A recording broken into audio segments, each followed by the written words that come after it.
October 3rd, 1918, Private Kelly ran through our own barrage 100 yards in advance of the front line and attacked an enemy machine gun nest, killing the gunner with a grenade, shooting another member with the crew with his pistol, and returned through the barrage with 8 prisoners. This was in Blanc-Mont Ridge in France during World War I. He was 20 years old. Actually, he was probably younger than that. What date was that? It was October 3rd, 1918. So he was 19. Well, he was born in June. Yeah. Yeah, maybe. I don't know. So today is the Marine Corps birthday, and we wanted to honor Mr. John Joseph Kelly, Private U.S. Marine Corps, 78th Company, 6th Reg. Ended up getting 2 Medal of Honors, and one being the Navy and one from the Army. What a badass. If you look at this picture of this kid, I want you guys to Google a picture of Private John Joseph Kelly. He looks like a child. Yeah. But an absolute badass. Bro. So crazy. On this Marine Corps birthday, I posted a thing basically saying that, Marine Corps birthdays are not about the organization. It's about the men. For the last 246 years, been keeping the wolves at bay, and the organizations are flawed. That's why we don't celebrate them. Yeah, because they come with policy. They come with policy and politics and stuff like that. But it's us. It's the men and women that do the job that really should be celebrated. So with that, happy birthday, Marines. Thank you for all that you do. Semper Fi. Yeah. And there we go. We are episode 008. And on this episode of the Harbor Site podcast, we brought back Mr. Johnny Slicks. Hello. You're just gonna talk right to the camera. I thought I had my own intro. Did you? That was it. That was my intro? Yeah. That was your intro. That was badass. Can we do it again? This is Johnny Slicks, Marine Corps veteran and owner-operator. Yeah. Of the best grooming products. Whoa! The best grooming products in the nation. Johnny Slicks, ladies and gentlemen. Thank you. And on this special day, we actually have our, I guess he's not a lab ass anymore. Head lab ass. He's a head lab ass. Ass is assistant. So yeah, you're not a lab ass anymore. Yeah. Head, I don't know. Thom Gordan, everybody. So Thom actually has been with us. Man, I had totally forgotten that you had been with us since almost like the beginning. You were the first person that we hired for Johnny Slicks. Yeah, definitely. Yeah. It is a lot. It's crazy to think about just for me as well. Yeah. You were, because you said what month did you get hired? September, and we launched in March. Yeah. Yeah. You guys were still in that little room together. sitting on buckets.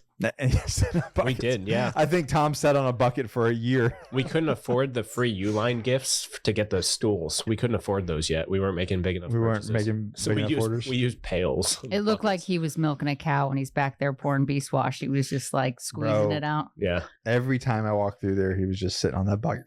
Yeah. Yeah. We upgraded you to a stool. It was a big. He's gonna sue us for like some sort of back pain later in life. No, he's got opportunities to go to a gym.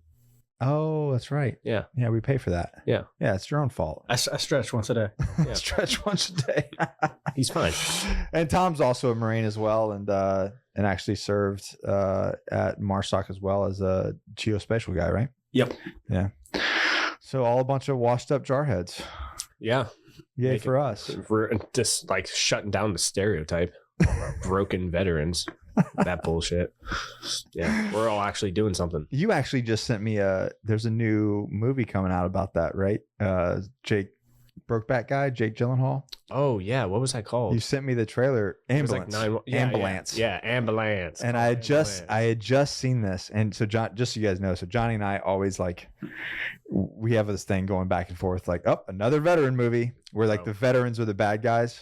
Like they got backed into a corner financially. They don't know what they're doing. And dude, they used to do this with Vietnam guys too. They would, it was a great movie. I really, really liked it, but can you look it up? It's about Vietnam, and it's about a recon team, and they come back, and I think they basically are. I don't know if it's bank robbery. I think it's bank robberies. Most likely, right? That's what we learned. Yeah, it had some in there. Yeah. And what's funny when we were going through like shooting packages and stuff and different things, we're like, yeah, we could totally rob a bank. Like we could totally build a plan to rob a bank. Yeah. And, every shooting package, it always gets talked about. Dude, we did that in the armory. I was like, we know physical security. We have all the weapons. we have everything we need. So there was actually, I don't know if you remember this, but several years ago, there was a story of a bunch of Rangers that actually robbed a bank, and it was like flawless. Like they executed it flawless, but they were young Rangers and they messed up. And the one flaw that they did, you ready for it? Yeah. Like they got in, they got the money, they got out, done. They were gone. Yeah. They borrowed his uncle's van. Oh. Well, I mean, they didn't teach him that. Do you know the actors? Oh man. Yeah, you know how many Vietnam bank robberies? I know. Well, there was yes, you're gonna know all of them, but one of the guys was who was the guy in Sopranos, the young guy? They ended up killing his girlfriend. Oh, Spider from Goodfellas, right? Yeah, I think that's him. Yeah, they shot his toe. I don't know his name though. Yeah. Mike, maybe? I think he died in Vietnam though. They cut his penis off and put it in his mouth. Oh, I saw that movie. It's a great movie. They made us watch it in class. My college professor was the DP. No way. Yes, so he made us watch it. Fuck. You're killing me. Everybody in the podcast is listening. They're screaming the movie name right now. I think I had it on DVD for a while. But Broken Veterans. So Broken Veterans, yeah. So while you're looking that up, so yeah, this new movie, they're robbing banks and they come back and this guy's like, "I got you, bro.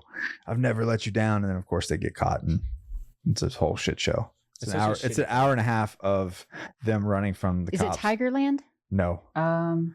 What was that one movie that was just in? They went down to like Belize or something, and that guy's house was made out of money. Yeah, with it was on Netflix. Ben Affleck. Yeah. Charlie Hunnam. And they all died except for like one or two guys. Yeah, they were all like SF guys. They're like, we're gonna do this one for ourselves. I'm a miserable person now. Yeah. I'm a veteran. That's the biggest thing is like they always Hollywood paints this picture like there's no other options. Like you guys are these special operations guys or somebody gets out of the military and they're like they have these like shit jobs and they can't be successful. And it paints a very bad picture to America. They're all drunks too. They're all drunks. Yeah. I don't even drink alcohol. So it's sparkling water and lemon. Yeah, I really like this sparkling ice cherry limeade, 0 sugar. Nice. Is it The Long Road Home? Mm-mm.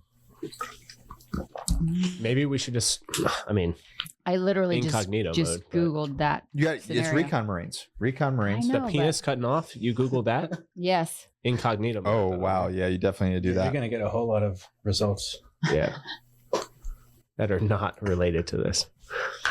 Yeah, but Broken Veterans in like Hollywood scripts and everything is such a low-hanging fruit of a stereotype that it's like you're not even trying, bro. Yeah. And then on top of it too, like there's less civilians than veterans, right? And a lot of people don't know the veteran mindset and that camaraderie and that life, right? So like they think it's this badass thing. Like these SF guys that go over there and they win wars, they come over here and the VA has them, so we don't got to do anything. But then they rob a bank, and that shit's wild. And bank robbery is way more feasible than taking a contract. Yeah, like don't even bother. Don't go to the bank. Don't. Is it try Dead to find Presidents? a job. Dead Presidents. Okay. Nice. Bingo. Nice. Yes, go watch Dead Presidents. It's a good movie. Yeah. But another one, they did it very well though. It was made a good movie. But probably in Vietnam, it probably was a little bit. I mean, obviously, there's always people that come back and can do. So they shot that in South Florida, Really? in the jungle in Florida.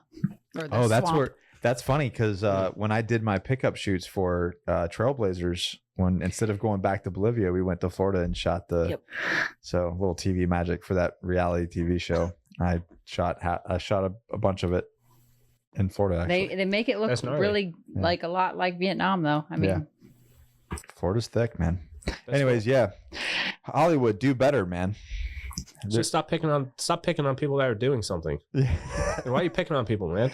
Why can't it be the other way? Why can't it be like the group of we have to bring these special operations veterans in to catch the bad guys? Yeah, because the cops can't do it. Or like start just save money on training. You're right. That's what I've been saying forever. I don't know, man. Yeah. I don't know. It just seems like a low hanging fruit. Yeah. So anyways, Johnny and I are always talking shit about it. We'll literally I'll send you a trailer for Call the Ambulance. Yeah. And we're like, nah. Broken veteran backed into a corner has no other options but to like do something illegal. Yeah. Nah. Angry at the establishment. Yeah. Like I hate the system. The system put me here. But so I do that. I do hate the system, but that doesn't mean that I have to go rob a bank. I can build a business and make. No, I was actually talking to Tom about this. We were at Bud's truck. And I was like, there's two paths to rebellion. You can either fight the system and live in your basement and like refuse to be a part of the woods. System. Yeah. Like backwoods Louisiana. I'm fighting the system in my mom's basement. Right. Yeah. You could do that and be a rebellious person, or you can learn the system and manipulate it to get on top. Yeah. You only have those two routes really as extreme views. I was talking to, Ali and I were talking about that with real estate today about how like there's a system in place with like loaning money and buying assets and then flipping them. Like it is for your algorithm. It's for your benefit. Yeah. Like you can be successful in a lot of things utilizing their system and their tax breaks and all their loans and all their bullshit. Yeah. You know, anyways. I mean, it's there. We can read it, learn the system and play it. Anyways, Tom, you joined us when we had one room. Two. No, we worked. No. It was one room. It was one room. We worked out of the lab and the drum room now. The bucket room. Yeah. And then your office was still where we keep outside all the containers now. Now it is. But when we first hired him, my office was in the room. Yeah. Originally. And then I moved out there. Yeah. Well, because when I first started, it was like 2 weeks. The lab now just looked like the war room for Sons of Anarchy. Yeah, it did, because they had that big table in there and we had meetings in there and leather and wood everywhere. Yeah, the war room. Just 18-foot wooden Viking table. Yeah, it was pretty cool. That was good, man. It was a good setup, but it was not big. We couldn't keep it. I had to make the call. I had to follow my own sword and okay, I'm gonna give up my podcast studio, my office, my everything, and let Johnny Slicks be as big as it can fucking be. Hey man, it worked out. It did. It's okay. It did. I'm still here. Yeah. I got this room. We got this new room. So by the way, our conference room, that's going to be the podcast studio also. Yeah. And it works. It does. I think we already need more space. We do. Yeah. Yeah. Space is we're never going to have enough of that asset. No, we got to build something. Or time. Just trapdoors. Yo, build underground. Not here, bro. It'd be in the water. That's what Allie's always saying. Where's the basement? I'm like, the what? You mean the lake that we got basements? The lake that we sit on? Yeah. Yeah. So anyway, Tom, where do you hail from? Actually, South Florida. Really? Yeah. I grew Vietnam. up in Vietnam. I grew up in Naples. No kidding. Yeah. How did I not know that? I didn't know that either. Darren Hutton's down there. My Rob grew up there too. Do you have a record? No, I don't. Really? Yeah. Like only other Florida boy I know that don't have you just didn't get caught. You're first. I have a twin brother. He has a lot of felonies. Do you really have a twin? Yeah, we're fraternal, but we don't talk. Oh, okay. Yeah. All right. He got in a lot of trouble. Yeah. He took the hits. So he doesn't have face tattoos. He has one tattoo. One tattoo? So you guys definitely went. Oh, yeah. Yeah. I told Tom, I said, when he started getting face tats and head tats, I'm like, well, you now work for Johnny Slicks forever. Yeah. That's it. You're done. Yeah. Welcome to the team, man. So I could get a couple more. And then you can get whatever you want. So when did you join the Marine Corps? 2002. 2 years after me. How old were you? 17. Oh, shit. How'd you pull that off? Actually, the way it worked out was I had a full-ride scholarship to Johnson & Wales Culinary School in North Miami. But at the time, when I was graduating, my mother just passed. I did not have a good relationship with my stepmom and my dad. So I just wanted to get the hell out of town. Yeah. And I didn't even pick the Marines. It was the only guy in the office. Everybody was at lunch. Of course. Yeah. And he had to do fire watch. Everybody went to lunch Yeah. and he's like, "You're on duty." Yeah. It worked. Shit. Yep. they pulled straws and he ate it. Yeah. Right. Yeah. But yeah, so that's when I got in, and it was 2002 to 2008. Okay. Did you pick your MOS or did they give it to you? That's interesting as well. There's nothing that's about you that's not interesting, Tom. It's true. There's like no story that's like, well, you see what happened was. Yeah. It's like there's no straight line story with Tom. No. The recruiter lied, which is very common. So he told me I was going to be Got to make them numbers, Tom. You understand? He told me I was going to be a dog handler. And I was like, dude, I like dogs. Do you like dogs? I like dogs. I like dogs. And once I was towards the end of boot camp, when the DIs are like cooler with you and they'll talk to you, one of them was talking to me about where I was going and my progression. And I told him the dog handler thing. He just laughed at me. And then I thought I was not going to be a dog handler. He's like, yeah, man, you got to be 19. I was like, But you signed paperwork. yeah. So about a year and a half after I was in the fleet, I got sent to the career retention specialist. And he's like, hey, man, here's the situation. Your recruiter has a 78% fraudulent enlistment rate, and he's going to Leavenworth. What? Yeah. He's like, so you can get it. So legitimately, like everybody talks about recruiter lied to him. No, legitimately. Oh, yeah. Yeah. And he's like, yeah, so you can just get out right now if you want. I was like, well, I appreciate it. I got like tattoo appointments, man. I can't. Yeah, I got to pay get out of here. I got this Camaro with this 25% interest rate that I need to pay for. I'm getting married next week. Yeah. Again. Yeah. But yeah, so that's when I decided I'll just ride it out. And then for the second enlistment, that's when I decided to jump to GEO. What'd you do your first time then? I was a MIMS clerk. What the hell is that? The easiest way to explain it is if you take your car to like a body shop, Okay. it's the guy that processes the paperwork. We have that in the Marine Corps. Mm-hmm. We used to. We used to. I don't know if it's still there. I don't know. MIMS, I don't even know if MIMS is still a process that people use, but yeah, whenever you order parts. That had to be so fucking boring. It was boring, but it was fun because I was in a heavy equipment shop and I was the only non-mechanic. So it was this gunny and me in an office, and then everybody else was on the floor. And literally my job is he would have like a daily progress report and highlight stuff he wanted answers on. So he would just give it to me, and I just walk around the bay, and then I talk to all these section heads. I was like, yeah, what's going on here? And he's like, hey man, get the fuck out of here. I was like, yo, no, that's cool. So I just get back to the office. He's like, Gordon, what do we got? I was like, essentially, we don't know anything. Yeah. Though they're stressed out there, Gunny. He's like, what'd they tell you? I was like, well, basically they just said, get the fuck out of here. And he's like, so fuck me, huh? I was like, I didn't say that. He's like, no, but if they say fuck you to you, they say fuck you to me. You're like, still didn't say that. I was like, I'm a messenger. yeah, I was like, I'm not sure. Should I go back out? He's like, what, get another fuck you? I was like, I imagine that's what's gonna happen. He's like, give me the goddamn paper. So he takes the paper. I was like, so what should I do? And he's like, I sent you that Black Bush clip from Dave Chappelle. I was like, what's that? He's like, you watch that, I'll be back. So I just watched Chappelle clips, and he would come back. And he's like, man, those guys are fucking assholes. I was like, I feel like I said that. He's like, yeah, just let him know Gunny doesn't like when you say fuck you to Gunny. I was like, is that all I have to say? He's like, yeah, from here on out, that's all you have to say. Okay. I was like, and then what do I do? Because this literally takes half an hour. And he's like, This is your day. yeah. Yeah. And he's like, well, then you're just in here with me.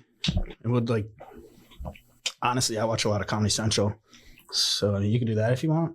And then at 1500, you got to go back out and get answers for everything to update the system. I was like, and then what? He's like, when do we go home? That's it? That's your first 4 years in the Marine Corps. Well, whenever you got to the fleet. Yeah, but I got to do 2 mews. So for those listening, if you're listening and thinking about joining the Marine Corps, maybe not do MEMS clerk. And bring a magnifying glass when you sign paperwork. Or a lawyer. A lawyer. That would be funny. So this is Jim. He's my lawyer. He's going to be going over the contracts. Anything you need to say to me? Somebody has had to have done that before. Oh, hell yeah, dude. That has had to. Like if somebody's parents were lawyers, yes. Like the dad's coming down, the mom's coming down to read the whole. Yeah. No, I'm going to need a few minutes. Sorry, I'm going to go over this contract. I guarantee if anybody from North Naples was going in, they did it. Dude, I didn't read shit. I didn't either. I was like, because here's the thing though, that like a Marine recruiter, like, okay, Marine is already high up, right? And then whereas kids, you're looking at a recruiter as like this adult that's been appointed a position by the US government for a reason with a purpose. So you didn't read your contract? I mean, I read like, you know what I mean? But like, I bruised like the big print. I didn't read the fine print. Yeah. I'm like, okay, cool. Like, did you read yours on this date? I read when I left. After. Yeah, it doesn't do anything. Like every word? No, I just read when I was leaving. Which also, like which also got bumped up. So it didn't even matter that I read it. But yeah, the reason I didn't nitpick it was 1, I was 17. 2, I was just like, we're on the same team, right? Yeah, like that's trust. Right. That's what like our perception of these people are. When you're a kid, you're like, I can trust this, right? This person would do no These wrong. people, dirty recruiters. These recruiters. People who didn't want to be people. Yeah, you people. So then you moved to why you just picked Geo? Just or was there money involved? Oh, there was money involved. What year was this? 2006. I don't know. I was in Iraq, so I was in 6th grade. Your daughter was born. Sorry. Yeah, I was going to Iraq. I had a voluntary repossession that I needed to clear up. So Geo had a sign-on bonus. How much? 17 grand. Oh, that's it? And I think I saw like $50. Because you had to go deal with that? Yeah. That sucks.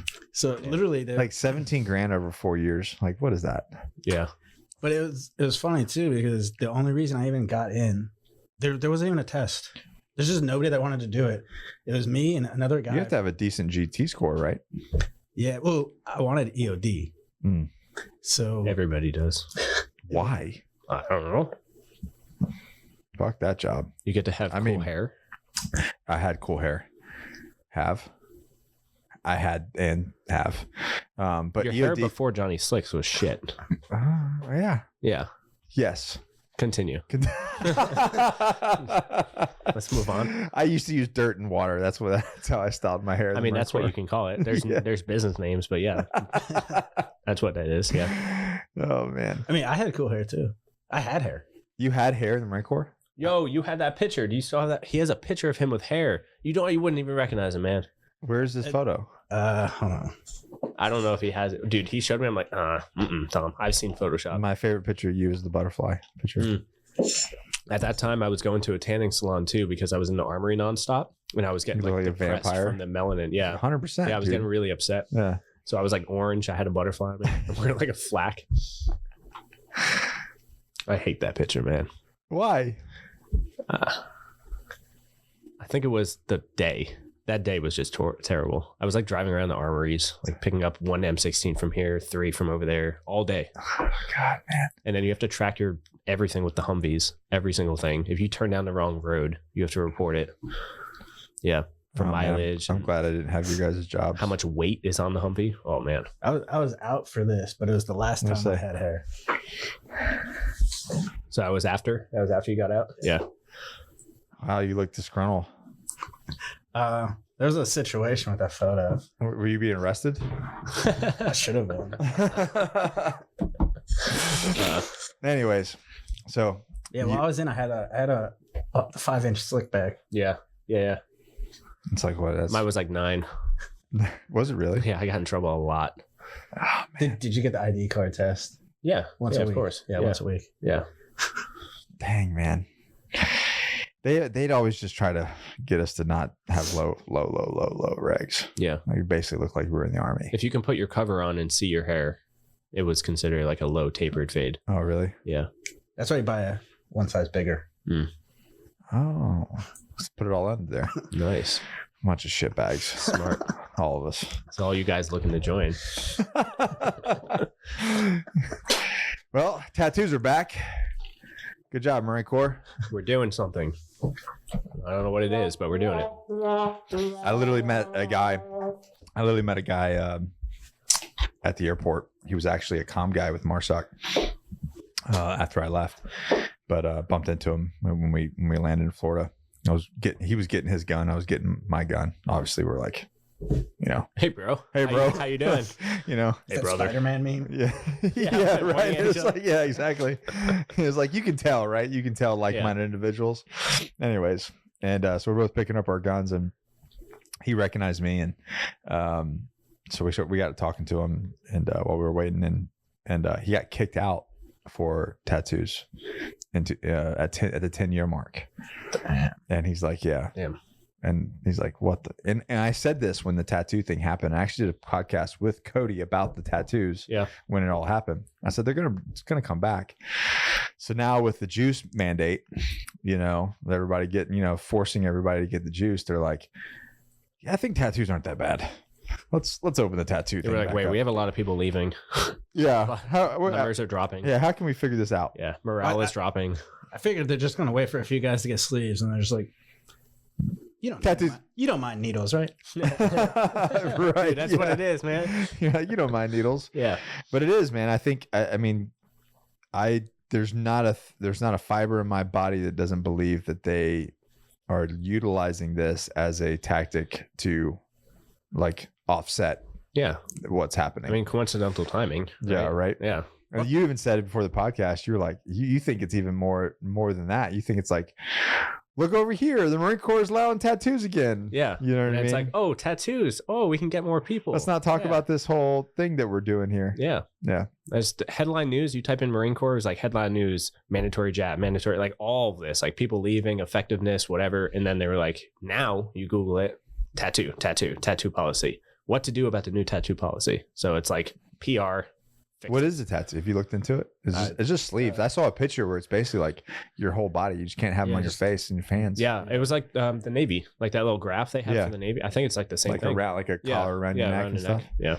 Well, I just think it's an easy fix for now, because just like they can allow it, if vaccinations and all that goes away or whatnot, then they're just going to boot them. Yeah. Oh, you think it'll come back at some point again? They just use it as a tool to like. It could. I mean, who knows? To like. Well, until they fix numbers, and then like when numbers are good, they're like, what if we get guys that don't look like trailer parks? Yeah. Let's bring them. Yeah. So you're saying you look like a trailer park, or we do? A nice one. A nice one. So as of October 29th, it is the policy, according to the Marine Corps Bulletin 1020. Tattoos that are prejudicial to good order and discipline, or that of the nature to bring discredit upon the naval service, are prohibited. So you can't have any thing that's against or against the Corps. Yeah. Well, they said that about tattoos in general. They just don't want you to look. They have this picture of what a Marine looks like. So my picture of what a Marine looks like is very drastically different than what the Marine Corps thinks it is. I think the Marine Corps' picture of what a Marine should look like is only to the Marine Corps. Civilians, every single other person in America pictures a Marine very differently than how the Marine Corps pictures Marines. I don't know. I think there's a lot of civilians that don't know Marines that picture like the whole dress, the dress blue, like if they watch presidents and like that kind of people. Boy Scout looking character. Yeah, but there's no way you think that. When I think of a Marine, it's like the dirtiest, nastiest creature that has ever like crawled out from under a bridge, but has the highest accuracy. Yeah, low morals. Yeah, very comfortable with breaking rules. Yeah, we'll do anything to accomplish the objective. The point. Yeah. Their purpose. Yeah, he's just a scoundrel. A fighting dirty scoundrel. A rapscallion. Yeah, that's right. Exactly. Yeah. Think of like a sailor 200 years ago, but mean. Yeah. Just shipwreck. Yeah. Yeah, exactly. Yeah. Yeah, no, I agree. I think a lot of people get it confused with the embassy. Hide your sisters and your wives, man. That's the kind of. I know, that's why people hate Marines overseas. Go into their land, impregnate their women, and leave. Yeah, man, for 246 years. Yeah. Yep. Somebody's got to keep our population growing.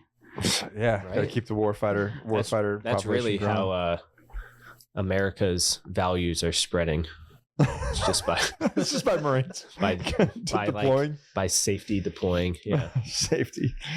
Oh man.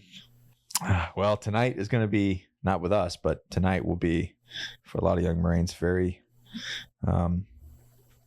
Let's just say there'll be a lot of blotter incidents tonight. Yeah. Oh man. I'm staying home. Yep. I'm not trying to get pulled over for nothing. No, this place will be lit up with cops tonight. Yeah, I know. 100%. I know. Yeah. Yeah, stay home, Tom. Don't get out in the old Jayville out there. Don't partake in any of that. Don't they have a birthday ball? Mm-hmm. Everywhere. So Everywhere. I heard, I don't know if this is accurate or not, that they're not allowing alcohol at any of the balls anymore. That can't be true. There's no fucking. That's what Charlotte told me. There's no way. Can you Google that, please? Yes. Because if that's the case, she then said shit's no one gone going backwards. anymore because of that. No, No. that I can't. I don't buy that. Do you buy that? No, what are they going to frisk them? Yeah. What? Like I'm confused. Like They're there not- was like, There's be Marines with like little flasks, like straws. They will No, get dude. creative. dude, a Camelback underneath Yes. your blues. They will get creative. Yeah, man. There's not a chance in hell. That's There's not no a way. thing. Like I don't drink. I don't condone drinking. I think it's bad for for most people's personal goals. But when you're in the Marine Corps, typically these It's a things happen. celebratory thing. It's a celebratory thing. Yeah, it's gonna happen. Well, it's also just that easy to justify. Yeah, of course. Right. Of course. Yeah. We've got to ask somebody. This on Google says, "Can I drink at the Marine Corps ball?" Google says, "Yes, military balls have a cash bar." But I'm telling you what she just told me. There's no way. I don't know, man. I'll have to Literally phone a friend. and I know it's different. Like, like Marine Corps history's like magnified the pros of the story, like Carlos Hathcock, right? Like a lot of those stories are like amplified.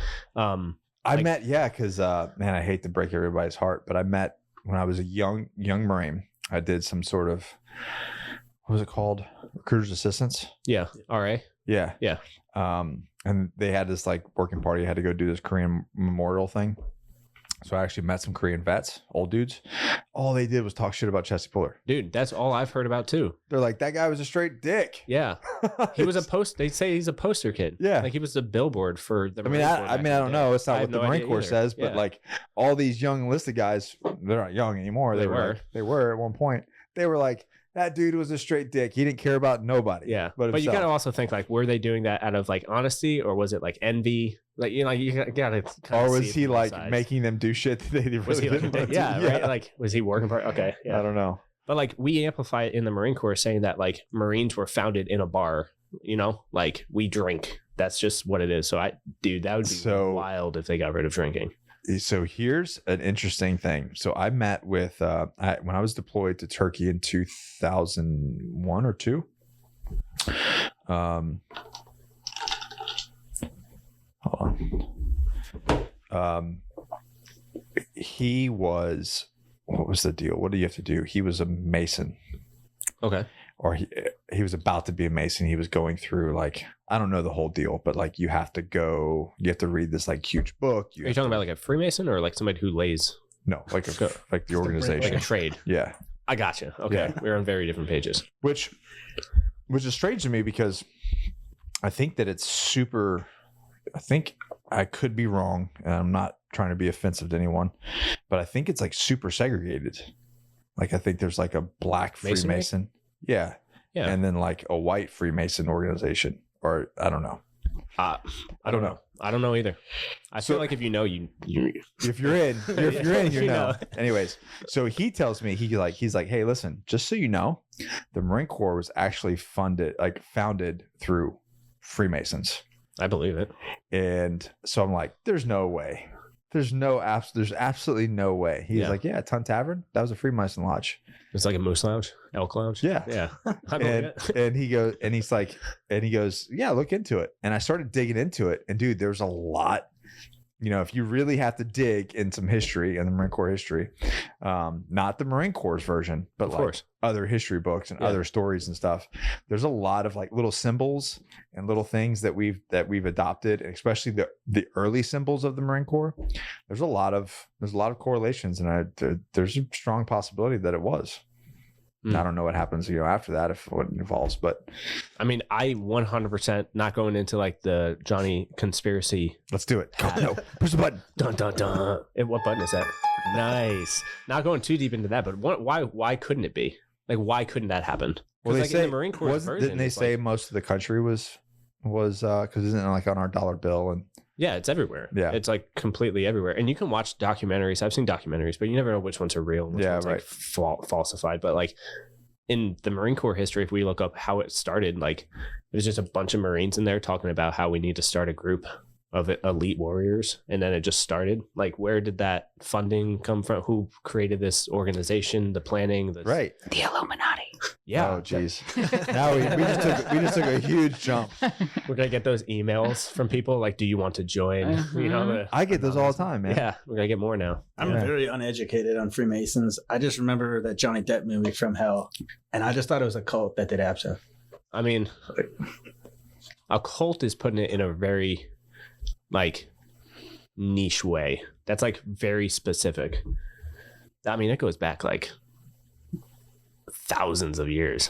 That's wild. Thousands. If you watch, like, there's people I've watched documentaries where you can only. So it really started in the UK or Great Britain. Great Britain. Yeah. I would assume so. Yeah, it has to. I mean, but we're not that old as a country.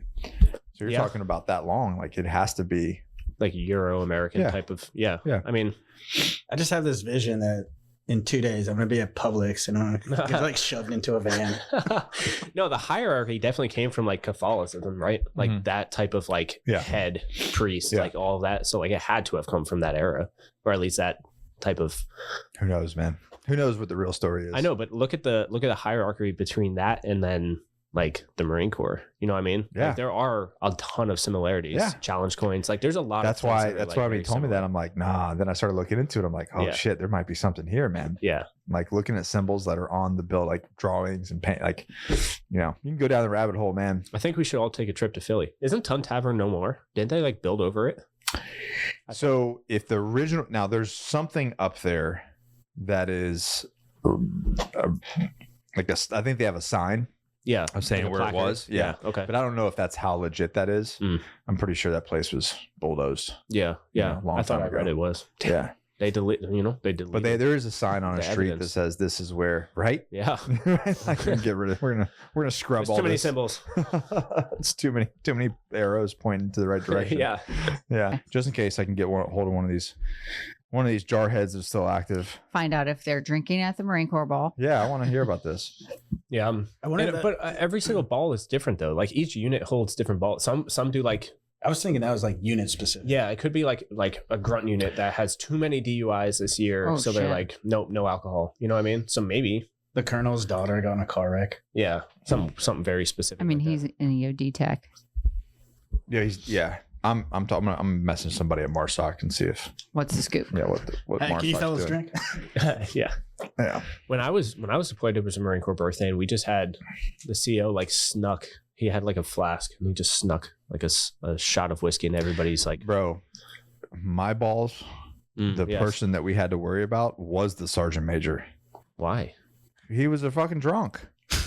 Oh, I thought you meant like he was being a party pooper. No. Oh, all right. Bro, he was hammered and talking shit to everybody. Man, that sounds fun to me. And then you know how much intel you can gain from that? Yeah, sure. But then what happens? You have to fight the sergeant major. Hey, Sergeant Major, you remember this? Like, who are you going to win? Who's going to win? Remember this photo? So he literally, and for those of you that know, it's Sergeant Major Tom, and spelled differently.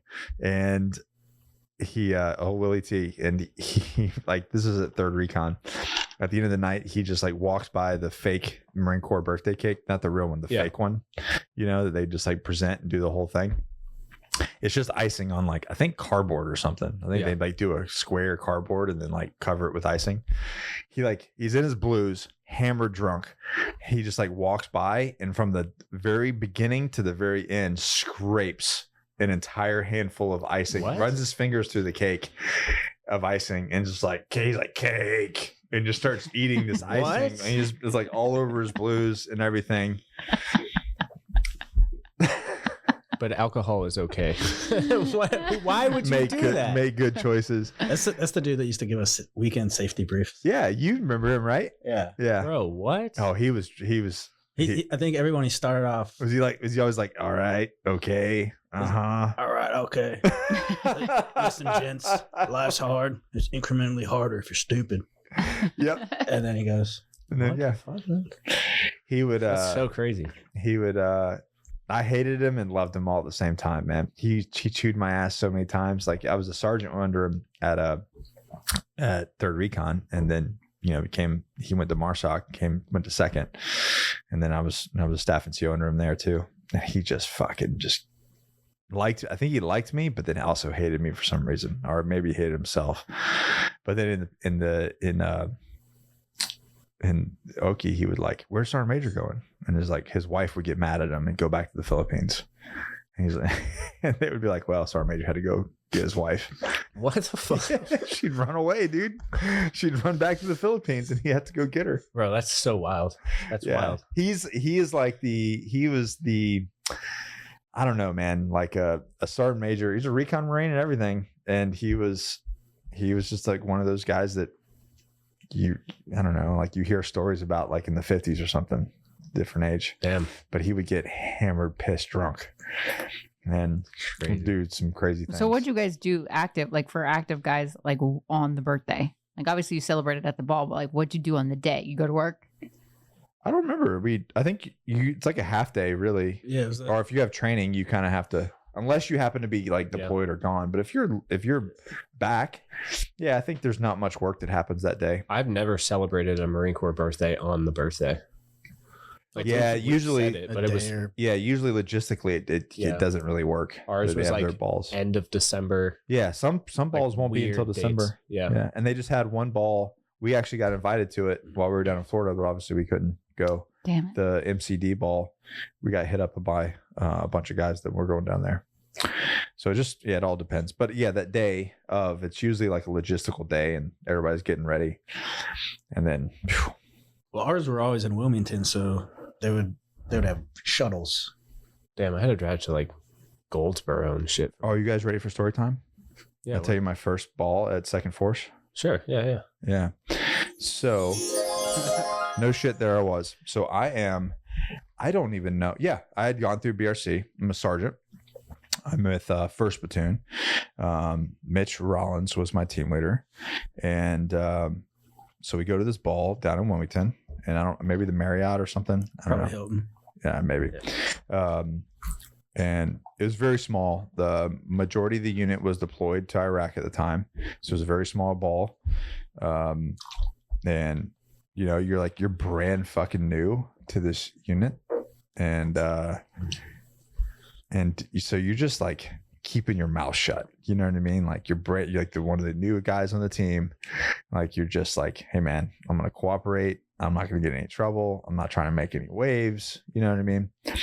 So I did my thing. And then me and a couple other guys, like we took off and got in some of our own shenanigans after the fact.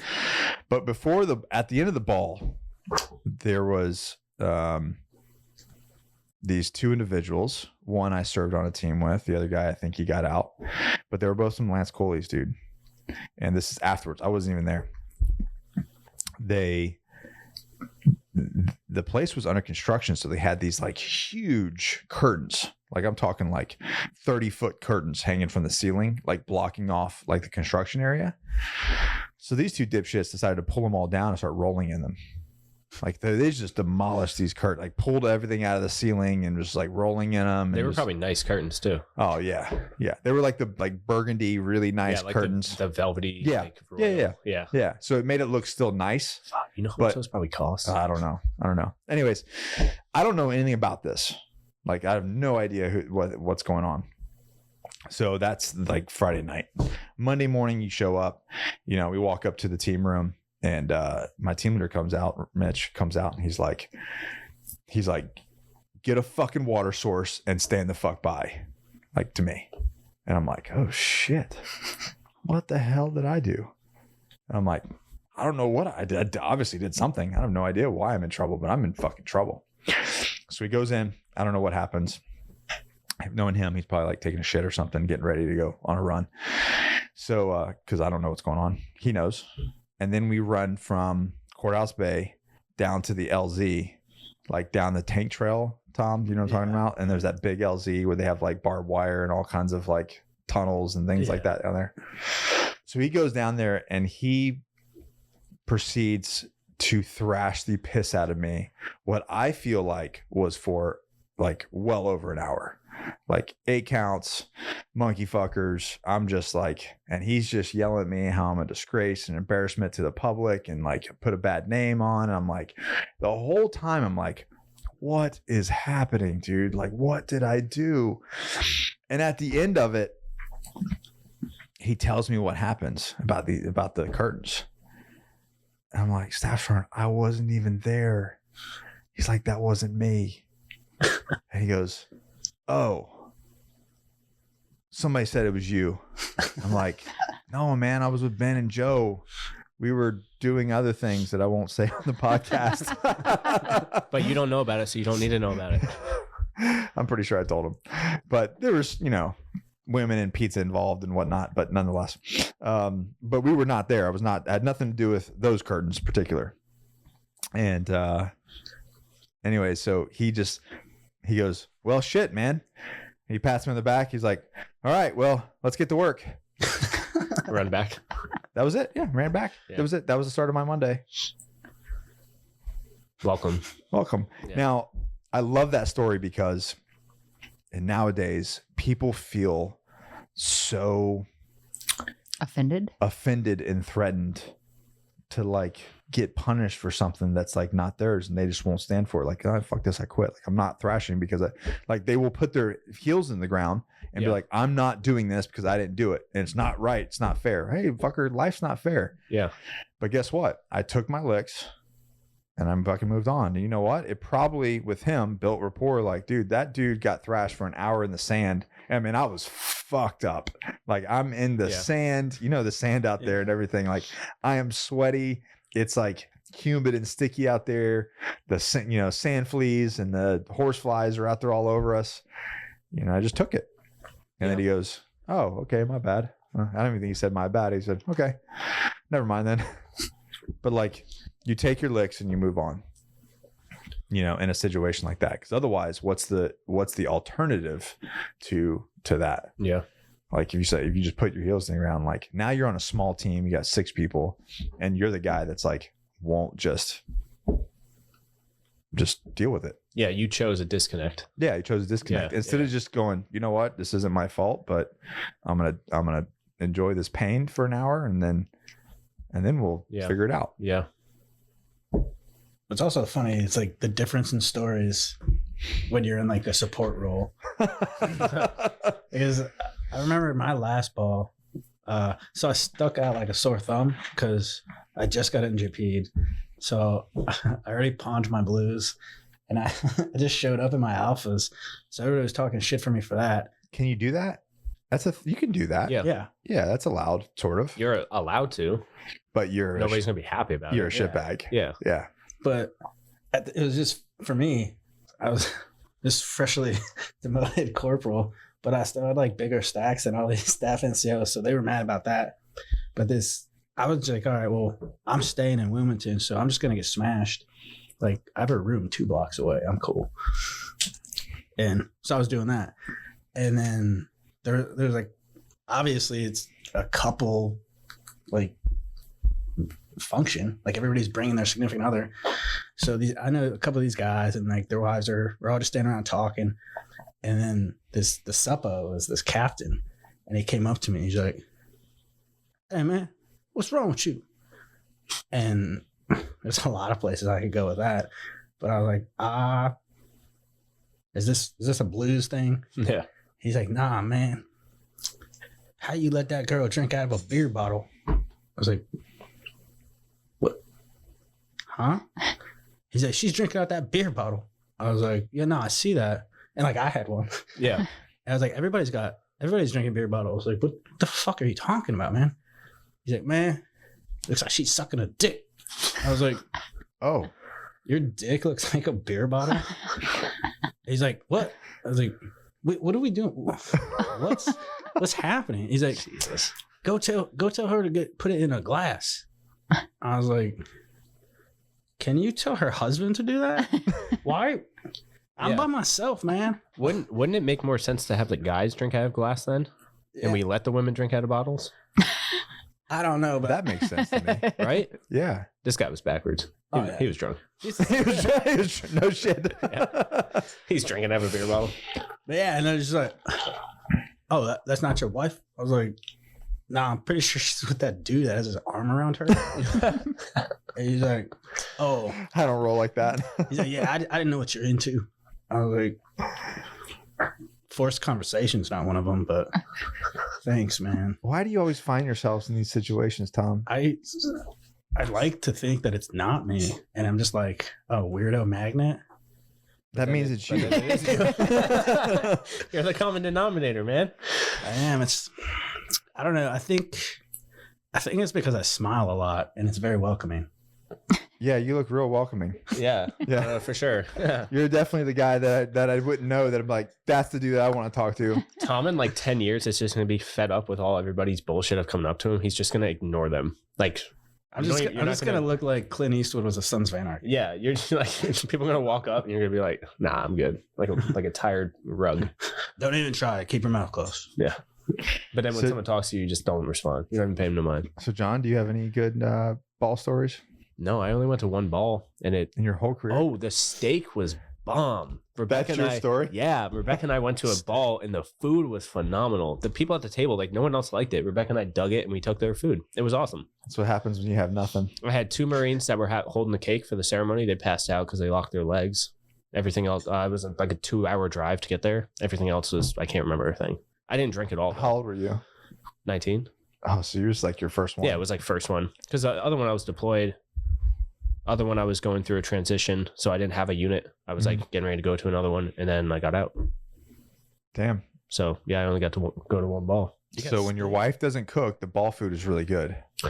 Yeah, no, I mean the steak was, oh man, it was good. Rebecca literally said, man, if you ask her, she will be. That's the one thing is the steak was really good. That's crazy. You guys only went to one, so you didn't get a chance to get crazy then. No. I almost got arrested at the one you took me to. Oh yeah, so we went. A better story than me. It was so bad. So we got invited to, was it Vegas? First recons or first MSOBs or first Raider Battalion? First Raider Battalion. I don't remember because I don't know that stuff so good. I think it was first Raider Battalions in I don't know. We were in Vegas. For some reason they did it in Vegas. You remember what year it was? 16. So we got invited to this ball. This was a nice ball. It was in Vegas. And then afterwards, all the dudes wanted to go to, a bunch of my guys that I served with wanted to go to this rooftop bar. I think they like rented the top out. No, not the whole thing, obviously, because you almost got hemmed up. So I'm just talking to the dudes and hanging out. I think at this point in 6, I don't think I was drinking. I think I was already done. Stopped drinking by then. I wasn't. You were not. That's a separate story. And anyway, so what happened, babe? It was one of those like hardcore cool Vegas clubs that's like you walk in and there's girls doing acrobats from the ceiling, right? So we get in and as we walk through the door, I'm like, oh, there's like some chick on the long like silks doing aerial silk stuff and she's coming down. It's a pool. There's a pool there. From like and endless pools cool. And so you walk in and there's like chicks hanging down like from the ceiling and it's like the rooftop, so it's like it was amazing. I was like, oh my god, this is so cool, and we go up to go hang out with everybody. I start getting a little shitty. I'm getting drunk and I like wander off, which is something I kind of do sometimes when I'm drinking. So I was wandering. Another reason why she doesn't drink anymore. So I wandered down to go like get closer because I wanted to see this whole thing. And I'm not paying attention to where I'm going or what I'm doing. And I just keep like the music's like drawing me in to go check these people out, not realizing that I'm like have crossed over to the VIP area. So I'm like hardcore, just like wandering into people's private parties with they've got like bottle service and shit. Yeah. And there was like this huge bottle of something that was like super fucking expensive, right? And it's out on the table. And I had no idea. I was not looking at all, right? And there's swings So like there's like swings that come from the ceiling all the way down and people can like sit on them. And it's like mostly these chicks, these like hot chicks that are like, you know, in their little bikinis or whatever, doing like swing stuff. Yeah. And I wasn't paying attention and I walked up and I like kind of got on one. And I like started to move and I knocked over like this like super fucking expensive. Like they said something like $8,000 bottle of something. That's it was a whole table. That's like she knocked the whole table. And I was like, and my mouth fell open and I just like as slowly as I could, it was just like, fuck. Cause I knew that they were going to like, what the fuck, you know? So I just start backing up slowly, like, and just dip out and don't turn around. And then as I start to turn around, this big fucking Samoan dude grabs my arm and I was like, and he was like, come here. And I was like, oh shit. So he takes me, this other big dude, and they throw me against the door and we're like, how are you going to fucking pay for that? And I was like, fuck? I'm just like hanging out with other he's dudes. Upstairs like, and I'm by the pool. I was like, shit. I literally pulled oh, look, what's that?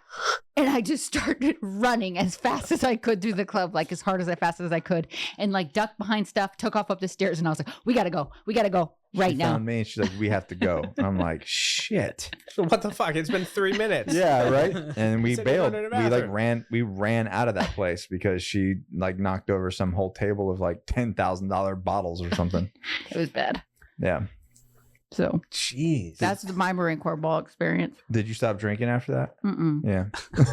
Did you stop going on swings? I didn't stop going on swings either. No. Thanks, babe. Yeah, it was a good time. for somebody, for the people at the table, it was not. Oh God. What do you think that they probably just reaped it? Like I'm the sure. bar probably just gave them more. I just was like, shit, fuck. Man, that sucks. I couldn't imagine that, man. Babe. That's what I had to deal with back in the day. Somebody invite me to a ball so I can turn up and like get a cool story. I think you're way past that now. Oh shit. I don't even think you can drink that much. I wouldn't drink. You don't got to drink to get turned. Yeah, but the thing is, what are you gonna do? Smoke pot? No, I mean I go in there and just fuck shit up, man. Just a cool story, you know? See, I think what's gonna happen is you're not gonna drink. So you're gonna be like, hey, let's get high. And then you're gonna be like, and then nothing, nothing. In the chair, you don't get turned. Yeah, you're like, this is great, man. That cake is really good. Cake, man. Yeah, where's that cake at? All right. Don't you guys got steak here? Yeah, man, it's a real dude shag place here, man. Where are the women at? See, and that's what most people don't realize is like, especially with veterans, the ones that switch to the old THC or the Delta 8 lifestyle. Yeah, you're not robbing banks, bro. No. You know what I'm saying? No. This is like DARE class. You're not doing bad things and no, you're not blacking out. You're not robbing banks or doing anything bad, man. You're just ordering pizza and watching cartoons. Cartoons at 30 something, 40 years old, and listening to music. Yeah, actually, you're like seeing music, all the colors, everything looks beautiful. Yeah. Well, Tom, what's your favorite thing about working with Johnny Slicks? Yeah, that's a great question. Actually, this is the only job I've ever had where I'm not my own boss, but I've more freedom than I've ever had at any previous. What freedom? You live at the lab. I'm like, I roll in before the sun comes up and you're like, they're like, well, that's gym time. But okay. After that, I mean, I come in and I know what to do. So because you did it. Right. You gave yourself instructions. Right. Yeah. You know what needs to get done. Right. And I can make my list early and then just check it off as I go through the day. But I'm working in kitchens, like you're always babysat. Yeah. So to rewind, you were you actually worked for Bud Taylor, right? I did. Old CBT. How was that? Bud is a great guy. You're a liar. It was cool because you could be honest. He was a dick. He almost died. He ran a tight ship. Did he have a heart attack? Or did he almost have a heart attack? Did he have a stroke? He was very high strung. Something happened. I have to ask him. Yeah. Something happened at towards the end, which made him want to sell. Because I think, if I remember correctly, for some reason I think it was back related. Oh, okay. Like a back injury or surgery or something. But I've always leaned towards like the fine dining or higher end cuisine. And at the time, really, he was the only one around. He was the only one. It was a phenomenal restaurant, man. And Hannah Hansberger worked there too. Oh, I didn't know that. Yeah, Josh's wife. Okay. Yeah, he worked. I'm sad I didn't get to see any of it. You were here when it was here. You could have. It's just it was very expensive. It was very fine. It was. I was selling plasma. Yeah. You're like, no, we're not eating. He's like, you my new dish cleaner? No, yeah. It wasn't very high priced. Very nice though. Oh, for sure. Yeah. Hannah was like, he was horrible. Josh actually wanted to beat him up at one point because he was so awful. And then he saw him in the gym because he's one of our guys now, and he's in the crew, and he was like, that motherfucker. He's like, I wanted That's the guy. That's the guy. It's like being mean to my wife. Anyways.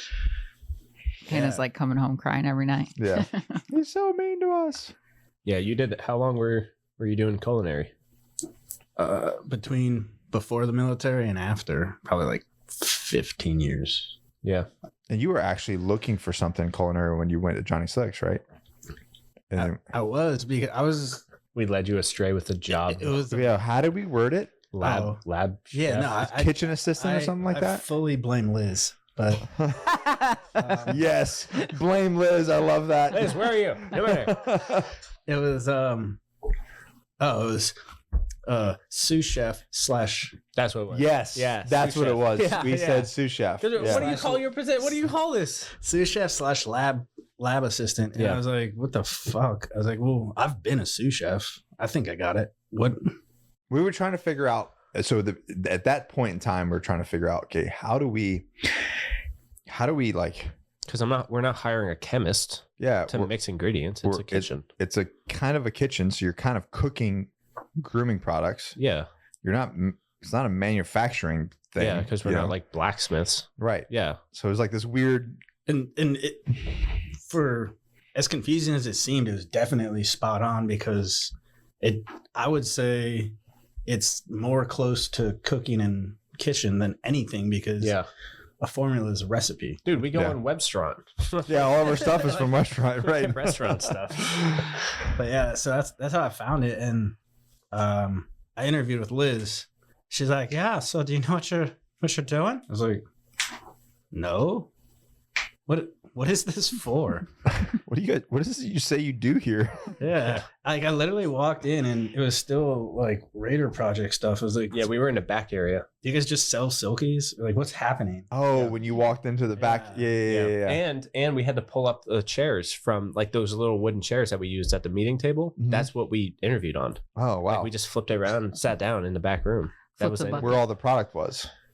At the time, it wasn't. It was still like that lounge area. There was still, okay. It was still like I was definitely uneasy, like talking to Liz. But then Johnny walked in with the feather earring. I was in a tie-dye shirt. And I was like, yeah, this'll work out. This is good. This is good. You were going to wear a shirt, something about aliens. Yeah, I think I wore a polo, but I was going to wear this t-shirt, and it was like 2 aliens and a tie-dye VW bug that said, I think it was like, I went to Area 51 and all I got was this fucking shirt. There was something stupid like that, and he chose not to wear it. And weren't you going to another job? You were about to leave.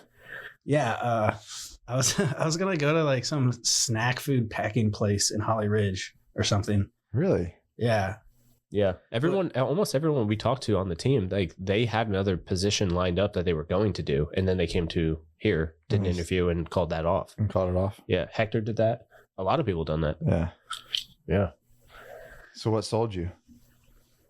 Once the money. Was it my it was my tie-dye? It was a tie-dye shirt? Well, honestly, I just really fell in love with like coming in and making stuff with my hands again. Yeah. I mean, yeah, it's not food or plates or whatnot. Yeah, you can't. Johnny said, do not eat it. Yeah. Like we were trying to tell people, it smells good. Do not eat it. This is the first thing I tell all the assistants. Yeah, no, it's smart. Yeah, don't eat the pomade. Sign this. But yeah, I just think it's rewarding to like. It's easy to working in the lab at the end of the day. You see everything you did that day. Yeah, and that's just rewarding to me because you can quantify your day. Yeah, you guys definitely can. Sometimes I can't. Yeah. It's just like, Because you come in the morning, you make your list, and then you literally look at raw materials, like raw oils, raw waxes, and at the end of the day, you have a finalized jar with labels, right, that's ready to ship, that have already been sold. Yep, because people can't get enough of it. So like it is really cool. So yeah, I can see that. Yeah, that's definitely my favorite part of the job. Cool. That's crafting. Cool. America. Yeah. So what do you think about the growth from that little room to the shit show that we have to deal with today? And did you think it was going to happen like that fast and that? I didn't think it was going to happen that fast. But it is, I find it mind blowing. Because I'll think about what I'm doing the next day at home. Yeah. Just, for me, and everything I tell all the lab personnel is just make sure you have a plan. Because if you don't set your plan up the day before, then you're going to be behind. And dude, that's life. And one of my pet peeves is life. Not hitting the objective. Like I'll come in and I'll make a list. And if it doesn't get completed, I'm not fulfilled. So are you, yeah. So speaking of that, are you I got two things. So are you stressed about the numbers that you guys are cooking right now? I don't know if I'm stressed, but I definitely have to take a step back and then fine tune the way I attack it. And I haven't had to assign people things before because for the longest time it was just the two of us making everything and then essentially me doing a lot of things. So I'm learning. And honestly, it's weird because everybody thinks like military, you always have leadership and it's just like some innate trait, but it's not. So I'm definitely learning how to lead. And that's perfect. That was my next question is like, have you, because you really started as like a lone wolf. Like I work alone, I put my headphones in, I do my thing, and then I go home. Yeah. But now you have a team. Like you have to lead people and you have to deal with people, right, who are inherently flawed. Oh, for sure. And then it's just, balancing schedules, obligations, how to get the most productivity out of each person. Like what system works for them to get what you want out of it. And like I said, at the end of the day, I just want to cross off the whole list. So whatever you need me to do to get you to do that. What have you found? Is there a specific tactic or specific method that you've found to get them to produce more, like in a more positive way, other than just like a whip?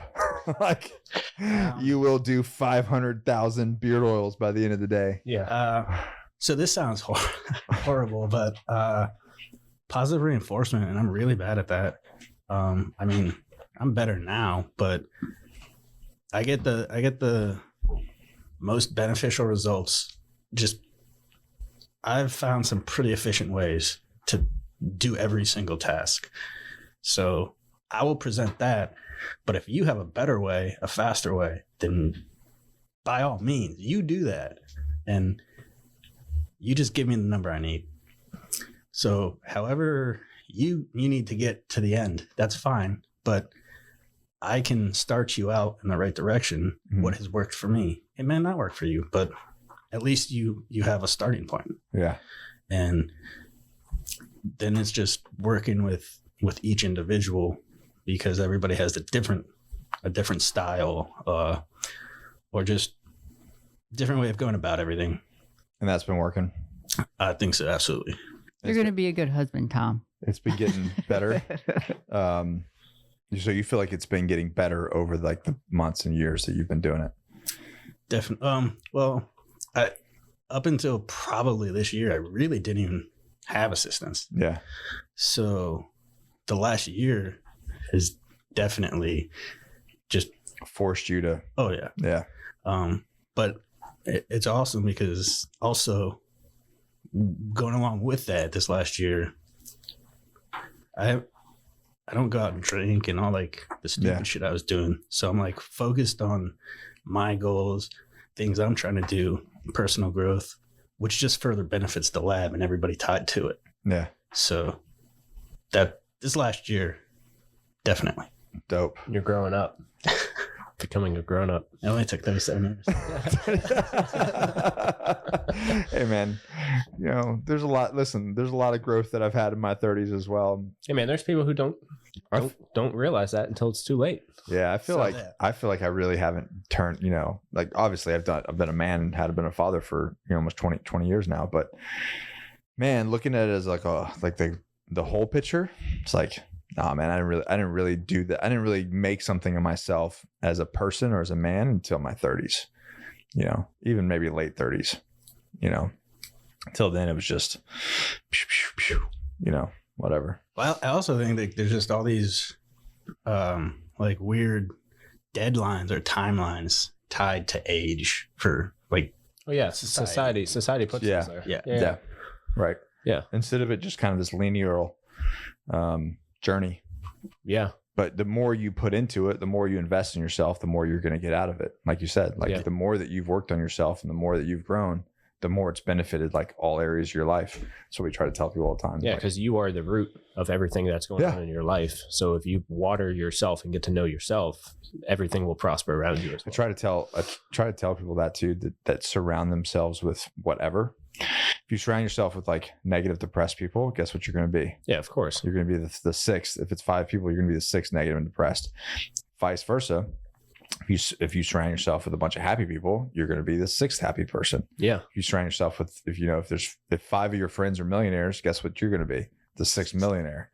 You know, Johnny and I have had this conversation like literally a dozen times, but I don't have a social life in Jacksonville. I live there because it's economic. Does anybody? Actual social relationships? Well, that's the common theme of all the conversations is like there are no friendships. It's just trauma bonds where more often than not it's alcohol. So everybody has similar issues and the same coping mechanism. Right. So that brings them together.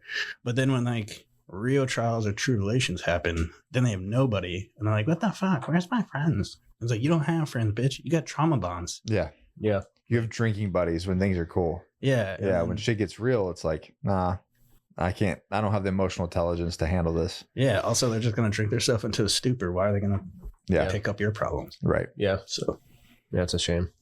That's how society labels it. Like, it's super weird to me that the human brain fully develops 25, 26 years old, depending on female and women and men being men. But you can drink alcohol at 21, which stunts the growth of your brain. But it's like social norm. If you turn 21, you celebrate with a drink and then you continue to drink. Like, well, it's funny too, because it doesn't happen overseas. That bleeds everywhere. Not like, because here we're expected, you graduate high school. What do? You like go, my you go cousins, to grown-up high school. My cousins, that never was a thing with my cousins in Greece. Yeah. Like it's society is just like, it's a revolving system. And the only way to do that is to stunt brain growth. And you can do it early, right before it reaches its peak. It's like, what do they say for 7? Before the age of 7, you're like most manipulative as a kid. Like everything that happens to you builds your character. Yeah. So it's like, you supposed to be at home with your parents and everything, and then at 7, 6, 7, you go to school, and that's where you start learning. So it's like you're supposed to build up your culture at home and then go to school or somewhere outside the house to learn education, but you're molded at home. Yeah, it's super weird to me that those social norms lead up and then they bleed into relationships. And then when relationships break, like when you have like something that actually happens in real life, everyone that drinks with you just deuces. Right. Like, I got my own shit going on, man. So then, I can't handle yours. Big picture, if you look at like the macro, what's a better solution? No drinking age? No, I think we should stop worshiping alcohol for sure. But I mean, how do we do that? Well, I think remove the drinking age. I don't think making it like, it's like anything, right? Like you said, you take the illegalness out of it, and then what is it? Yeah, it's not fun anymore. But at the same time, too, there's not a token. There's not a rite of passage. Just now, it's not even a special thing. It's just a thing. Yeah, but we do shit. In this society, we do idolize alcohol like way over everything else. Like you go turn on your TV, Yeah. Like we idolize it. Well, going back to how it's so different internationally, I don't think there's any theme as American as excess. And it doesn't even matter what gluttonous. Yeah. So I think that's the issue. Yeah, too much of anything, of course, too. But because the American approach to everything is if one's good, two's better. Yeah. So. And I need more than my neighbor. Yeah, because I'm bigger and stronger. It's like you're not going to be tomorrow. But. Yeah. No, I don't know if there's like a one specific thing that can defeat that idolization of alcohol. If it's a law, a policy, or if it's just like self-awareness and more science and research based on brain development. I think it starts at the end of the day. One, laws do make things like look at marijuana. Look at the perception of marijuana in the past compared to the last 10 years and what's been taking place with legalizing it. Like nobody cares anymore. You know what I mean? Some, handful of people do. Yeah. People that follow 1980s policy. Right. They're like, we're smoking the devil's lettuce. You're going to black out and kill someone. Yeah. Like, no, that was in King of the Hill. Was it? Watching, yeah. None of those things are happening. No, it's quite the opposite. Quite the opposite. Yeah. Which, I'm a big component. I'll publicly say I'm a huge component of it, especially in veterans, because you literally can take, 10 bottles of pills and scrape them in the garbage. And I say that all the time. That THC. The pills make you feel numb, but you only take pills because you feel sad. Yeah. Going from sad to happiness, numbing your sadness doesn't just make you happy. Yeah. It numbs your sadness, and now you are numb. So now you cannot feel happy or sad. You're just numb. And the absence of sadness makes you perceive it to be happy, but you're not. Right. You're just going through life numb. And of course, those pills numb your brain. So your brain can't develop and grow. So a couple things. So I think that one, as a society, us putting laws and limits on things is really only making it more of a thing. Right. We're making it like more worship. Yeah. You know what I mean? If you remove those, it becomes more like marijuana. It just becomes a thing that you do. No big deal. It shows it spotlights its purpose, not its idolization of what it does. And then you got to go back to, this is what it always comes down to. And instead of blaming the government, blaming all these other things, it comes back to the home. Yeah. How is it being utilized? How is it being taught in the home as a child? Yeah. If it's showing it that's taboo or bad or anything, or like the negatives aspects of it, well, that's what it's going to be looked at. Yeah. But if like you look at multiple places that are, outside of America that, they give their teenagers wine at dinner. If they want it, it's just a little bit of wine or whatever. And guess what? They don't go out at 18 and doing keg stands. And they're like, they look at that and go, that's stupid. Yeah. Why would I do that? Why would I treat myself that way? You know what I mean? Yeah. So I think it's twofold. One, allowing the government to, regulate things and say things are bad, and the only reason why, if you look at prohibition, why was prohibition a thing? Money. Yeah, it came down to money. Finances. Same thing. At the end of the day, it's the same thing in marijuana or drugs and any drug. It's a money thing. Yeah. How can we make money? If we're not making money off this, then no, it's illegal. And we're going to stop it until we can figure it out. Yeah. So there's that. So it's really not about our health. Hence the last year and a half. Yeah. Or 2 years. It has nothing to do with health. It's about control and money. Yeah. And, but at the end of the day, take all that away. It goes back to the home and how your parents showing, responsibility with alcohol. How are they showing responsibility with the world and growth and personal growth with yourself? Yeah. And for the most part, they're not. Yeah. Well, I also think the problem with the home is, so I didn't have absent parents, but my mom had custody and she was working 3 jobs.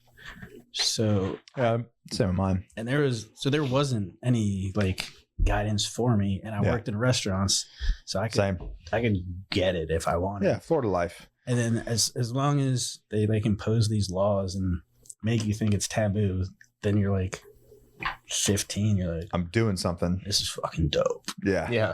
And then when you get so comfortable with it, then it's like you need like something to break it. Yeah, but where was your dad? He was around, but we saw him like every other weekend. Right. So this goes back to the problem. Like my same situation. My mom worked multiple jobs to, care for my brother and I. So not that she was a bad mom by any means. She was, she did the best that she could, but she had to support us, right? Right. And so me and my brother were left to our own devices to get into whatever we were getting into, right? Well, you needed a teacher, right? But my whole point is like, if it goes back to kind of like the last podcast, if fathers are in the homes, you know, and working, but then also having a balance between a mother and a father, and then teaching and leading you, and you know, on these things, we don't see the same life bumps, if you will, the life stumbles, if you will, with those individuals that have that. Like, you know, we had to kind of figure it out on our own, and it took us longer to figure it out on ourselves and become the people that we wanted to become, because we didn't have those lessons. Yeah. You know, then it goes the opposite too. I mean, there's always that pendulum balance, but you guys talking about not having enough teaching, you can also have too much where you're sheltered and you almost end up the same way. So that's not teaching though. That's sheltering. No. But it could be perceived as teaching. Like a parent who's sheltering. I know where you're going with this. You know where I'm going, but it about. is very common. Sure. But the thing is, I think the that that's almost fear mongering of the world. Yeah. Well, I wasn't talking about their why. I'm talking about just from the child's perspective. Yeah. You're being taught. Right. Or you're not being taught. But see, I think the goal, I know the goal of the parent, the parent is to prepare the child for the world. Yeah. Not protect it from the world. Protecting is a very different thing. Yeah. Yeah, of course. Preparing them, like at the end of the day, that kid is leaving you at some point. Either you're going to die. If you try to keep him in forever, eventually you're going to die. The kid's going to be on its own. Yeah. You know, or the kid's going to turn of age, and then they're going to leave. He or she's going to leave. Your job is to prepare them. Yeah. But that can so easily be, I mean, I'm not a parent, obviously, but I could see that being perverted into a protection thing. Absolutely. Where, I'm teaching them, but you're not. You're protecting them. You're protecting them from the world, which means you're leaving them vulnerable to make a ton of, like, really to get hurt. Well, and they don't, when you get into that level where you're a parent that's like either a helicopter parent or you're overbearing, whatever. Yeah, you kind of had that. Well, be careful. My mother listens to this podcast. No, she doesn't. Yes, she does. Denise, you're not listening to this. Especially this episode. Love you. When you have that happen, a lot of times I think you sort of you shelter them in the sense that you keep them from learning from their own mistakes, because you keep them from making those mistakes. Yeah. So it's like, instead of letting them kind of make some choices and say, okay, well, what did you learn from that? Yeah. You know, it's like, there's such a shelter that you're not, when you get into the world, you just go fucking buck wild. And then everything starts happening, like all the consequences of your actions, but you've never experienced any of that. You know what I mean? But see, I think that you can still prepare a person without being overprotective, without being over whatever, you know, and over fear mongering. You can explain. I had my mom calling me when I was in college to check and see if I was home. Like, I was in college and I'd be out late, and she'd be like, "What do you mean you're going out?" And I'm like, "Okay, bye." Like, what are you talking about? I don't live with you. I live in another state. Like, call me when you get there. Yeah. I'm an adult. Yeah. I'm not part of your system. What's the saying? Pain retains. Yeah. And pain's a good teacher. Yeah. It doesn't mean that, like, just because your child is going through pain doesn't mean it's like the world is ending. No. Right? Like, because I've acquired a good amount of scars in my stupid days. So, but those stupid days. When did those stupid days stop, Johnny? Shut up, man. Because I'm pretty sure I'm not getting hurt. You've gotten a lot of scars with me. Yeah, that's true. Super glue is my best friend. But like, each one of those scars is a lesson and an experience. Right. And as long as you walk away from it being like, okay, well, maybe I won't go that fast on that skateboard. You know, like you learn something, but I guess, like, kids, wear your helmets and your pads, please. Yeah. You look like a fucking nerd, but trust me, like, you can only hit this thing so many times, man. Like, wear the helmet. I'm telling you. Oh God. It's true though, especially in the 90s, right? Like I was talking to, you know, Ryan Nyquist, and like the way he was he's like, man, please wear your helmet. Bro, tell me about it. But like we were doing like tricks and shit. BMX bikers is different though. Like, they're 25 feet up in the air. But even still, like I never went that high, but I would do a lot of stuff. But we didn't have no helmets or pads. Yeah, you get picked on. Yeah, we were doing jumps and tricks and stuff. Anyways, yeah, be smart. Yeah, I think it's a matter of balance and protection. But my going back to the whole point is being able to have a strong male role model whether it's your father or not, somebody that's in your life. Like, and if you see a kid or if you see somebody and they don't have that, be there. And that's our whole thing with Johnny Slicks, right? Our whole tagline of be there. Yeah, can you guys explain that? Because I don't know if everybody knew exactly what that meant and how you guys came to that slogan. Oh, Johnny, you want to take that? Or you want me to take it? That was like 2.5 years ago. I know. Yeah. You don't remember? I'll tell you. I was asking the two of you to tell me. I said, okay, when we come up with this, I want the two of you to tell me the things that you remember the most about the best qualities of your grandfathers or fathers or whatever, whoever was in your life.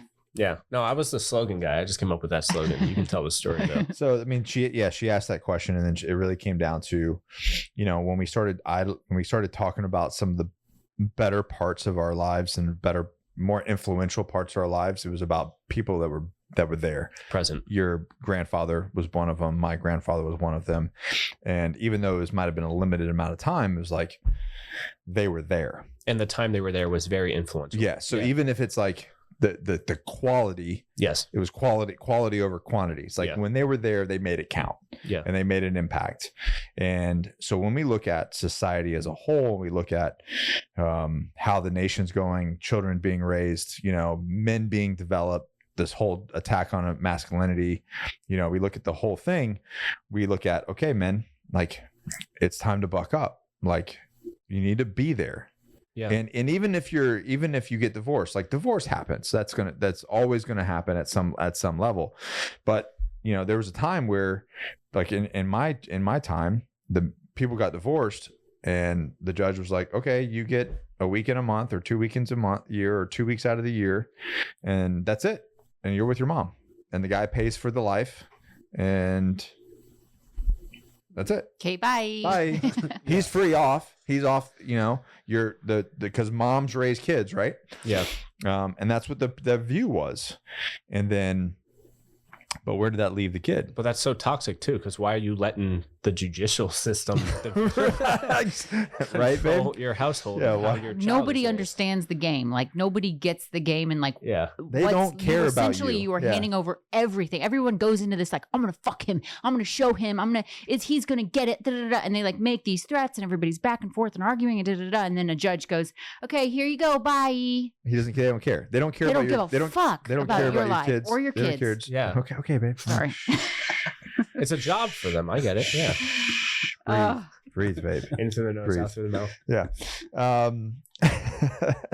But at the end of the day, right? You like, why are you handing over your kid, like the say of your kids, to a judge? And sometimes I get it that you have to, but man, they're telling you there's a better way, and you need both people. And if one parent isn't up to snuff, well, then fuck you, dude. Yeah. Like either the mom or the dad. Like if you're not being the best version of yourself, like it ain't about you. Yeah. Like you need to be there for your children, because what happens is if you're not, they're going to be turned into a shithead, and they have to go through a hard life and figure it out on their own. And sometimes they don't figure it out. Yeah. Yeah. So that's the whole thing at Johnny Slicks. Like that was the whole campaign, was like, let's be there.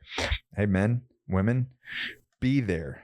Yeah. Make it fucking count. Like, because I've never been through a divorce, but like I would imagine it could be quite spiteful in some situations. Yeah, somebody's absolutely. doing this, you want this, I want this type of thing. Yeah, but like that's not fair. This is I deserve this, whatever. Like none of those things are real. Okay, you're breaking that commitment, whatever. But like there's another human species body in this situation that isn't being spoken of. That's more important than the two of you. You can't break the kid in half. Right. You can split the kid's time, but like let's take into account how this is going to affect the other person in this. Well, and what that means is becoming like, you have to, now you're thinking something like you're bigger than yourself. Yeah. You're bigger than your own hurts.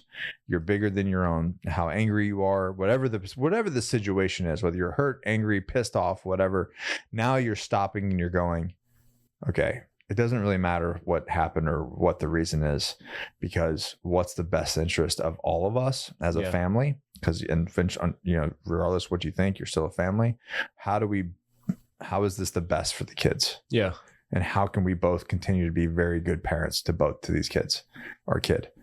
I just think, granted, I've never been a parent or married, but I feel like the key to it all is just working it out together, because with some split custody situation, kids like, well, you're only here because you're getting in trouble if you don't. Right. So if you just figure out how to work it out, whichever way is possible, like, I think the kid would respect you just that much more that you did it on your own. And I'm going to swallow my pride when I say this, and you know what that means? Like, you're going to have to give up a little bit. You're going to have to give up. Oh, it hurts to say. You're going to have to give up a little bit of your side to maybe get what you want, or get what you want and what's the best interest of the kids. But not being there is not an option. Hell no. Who told you that? Yeah, that's what I understand. Why are you doing that? Yeah, exactly. That's not the option. You know what I mean? And it blows my mind that any person would not fight for their kids or not want to compromise or work whatever out that you need to work out so that you can essentially be there, because long term, that's what matters. All this other shit doesn't matter. The money, all this other stuff. Like, I know people are like, oh, but you don't understand. Like, you can get screwed in money. Yeah, I get it, man. But you need to fix your relationship with money if you're really worried about that. You can make money, you can work, you can get different jobs, you can get 2 jobs, but at the end of the day, you have to, like, the most important thing is to be there. So that's the Johnny Slicks be there thing. Yeah. Which is awesome. Hashtag be there. Hashtag Johnny Slicks, hashtag be there. Be better men. So I don't know, it's kind of crazy that we sell grooming products to men to tell them to be better men. Yeah. Both on a health side. That's like the subliminal. You buy, and then we retarget you with be better. Stop being bad. Yeah, but not in the Gillette way, though. Here's some pomade. And also wash your ass. Also. Yeah, wash your dirty ass, wash man. Your dirty ass, but not in the Gillette. What is that commercial? We could do better. Yeah, something like that. That was like really the push of that big snowball of male toxicity. Yeah, trying to like recoup on it. We got a lot of business for that. You got a lot of it. Oh, we did. Yeah, it's Johnny Slicks, but yeah, you did too. We won't have to talk about that. No, we don't. But yeah, we did. Yeah, a lot of people switched. Yeah, I was like, I'm going to Johnny Slicks for life. Yeah, I don't know what to tell you, man. Cultures make a difference. The only thing that commercial was kind of funky, but the one thing that really bothered me in that commercial was the fighting. Was it the fight? Yeah, yes, dude. Man, that bothered me. Don't let those kids tussle it out. Like, nah. You're gonna talk about this in therapy. Like, what are you stopping them fighting for, man? Like, that is, like, I saw myself there, and I'm like, dude, that lesson of like standing up for yourself. Have you told that story about you in school as a kid? I don't think so. Have I talked about when I snapped? I was a soft little skinny. I don't think so. So I was in Taos, New Mexico. Well, for starters, you and your brother were like, wherever you went, for some reason, kids thought maybe you had money. Oh God. Tell that part. So first of all, they've thought that since we would live in the projects, in a trailer, in the ghetto. For some reason, I don't know why. Maybe because you're white. I don't know. They thought maybe because we were white and in a different neighborhood, but I don't know what it was. But they always thought that we were like rich kids. And I'm like, bro, we ate the old school oatmeal that had to be cooked in a pot with nothing else in it. Yeah. You know what I'm saying? And it wasn't Quakers. It was like a store brand. You had to cook it in a pot. Yeah. Now maybe we didn't have a microwave or they didn't have that at the time, but I mean, I still cook oatmeal like that, you know, like in a pot. Yeah. Yeah. It comes in like a big, like cardboard tube. Porridge. It was fucking porridge, and it was the most gross stuff. Porridge. I still remember like it's like it was like this chunky. Oh God, it's so bad. Chunky slop. Yeah, and that's what we had. But anyways, so we didn't like my mom. Like I said, my mom worked 2 jobs, man. That she has busted her ass. Now she's a national best, selling author, and her new book's coming out on November 17th. And, yeah, that's right. And just FYI, it'll be available on Amazon. And her name is River Jordan. There you go. That's awesome. Go support my mom. Hold on, I'm gonna get the title of it. Can I do that? Yeah. Pet my mom out. Sugar Baby and Other Stories by River Jordan. So I think it's her first self-published book, but that's she's super done exciting. Yeah, she's done a bunch. Yeah, she says a bunch of sex and dirty stuff in there for people that want to be interested in that. Okay, well, you just got everybody. Yeah. You said the word sex.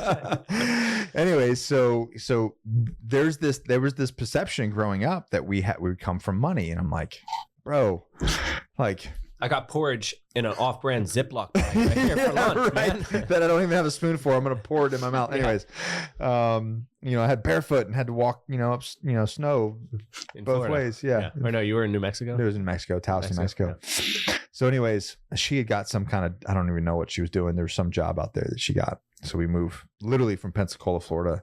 I remember waking up in our old like 1980 white Toyota Corolla with no AC. I like woke up in the back seat and I'm like, what is happening? She's like, we're moving to New Mexico. I'm like, what the fuck?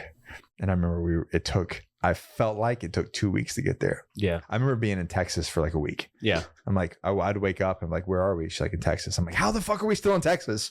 It's been days. We've been driving this whole time. Yeah, we've been driving this whole time. And anybody knows I think it was on 10. If you get on I-10 going through Texas, it is like 3 days of your trip is through Texas. Well, it's longer than it has to be because all it is windmills. And it all looks the same, right? Oh, yeah. I remember losing my mind because it was like the scenery was the same. They have the fastest speed limit though, don't they? Bro, I don't know in how the country, that Corolla couldn't go. Oh yeah, of course. It had no AC either, and it was like the summertime and driving through. I remember taking I had this white shirt. I remember taking it off, dipping it in the cooler because we had a cooler of like ice and stuff. Dipping it in the cooler and getting it wet, and then wearing it like a beeb or something or whatever it was. Put it on my head, trying to cool off. Sit in the back seat with my brother. Anyway, so we moved out there. She got a job somehow. We moved out there, and the kids, you know, everywhere we went, kids thought we were from money, and so they would pick on us.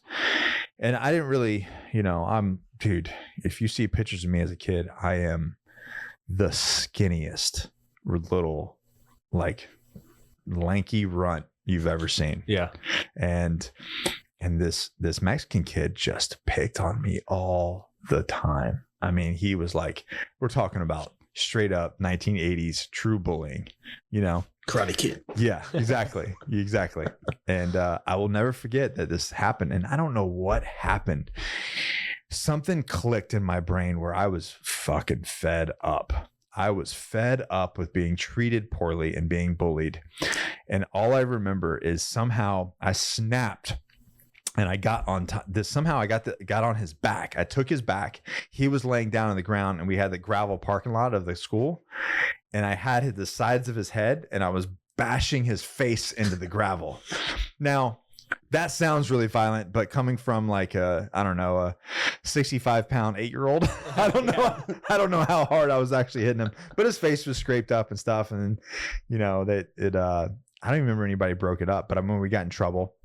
And then our punishment was we had to go sit in the print. We got called to the principal's office, and he, you know, it's like a typical principal's desk. Now, keep in mind, this is before computers.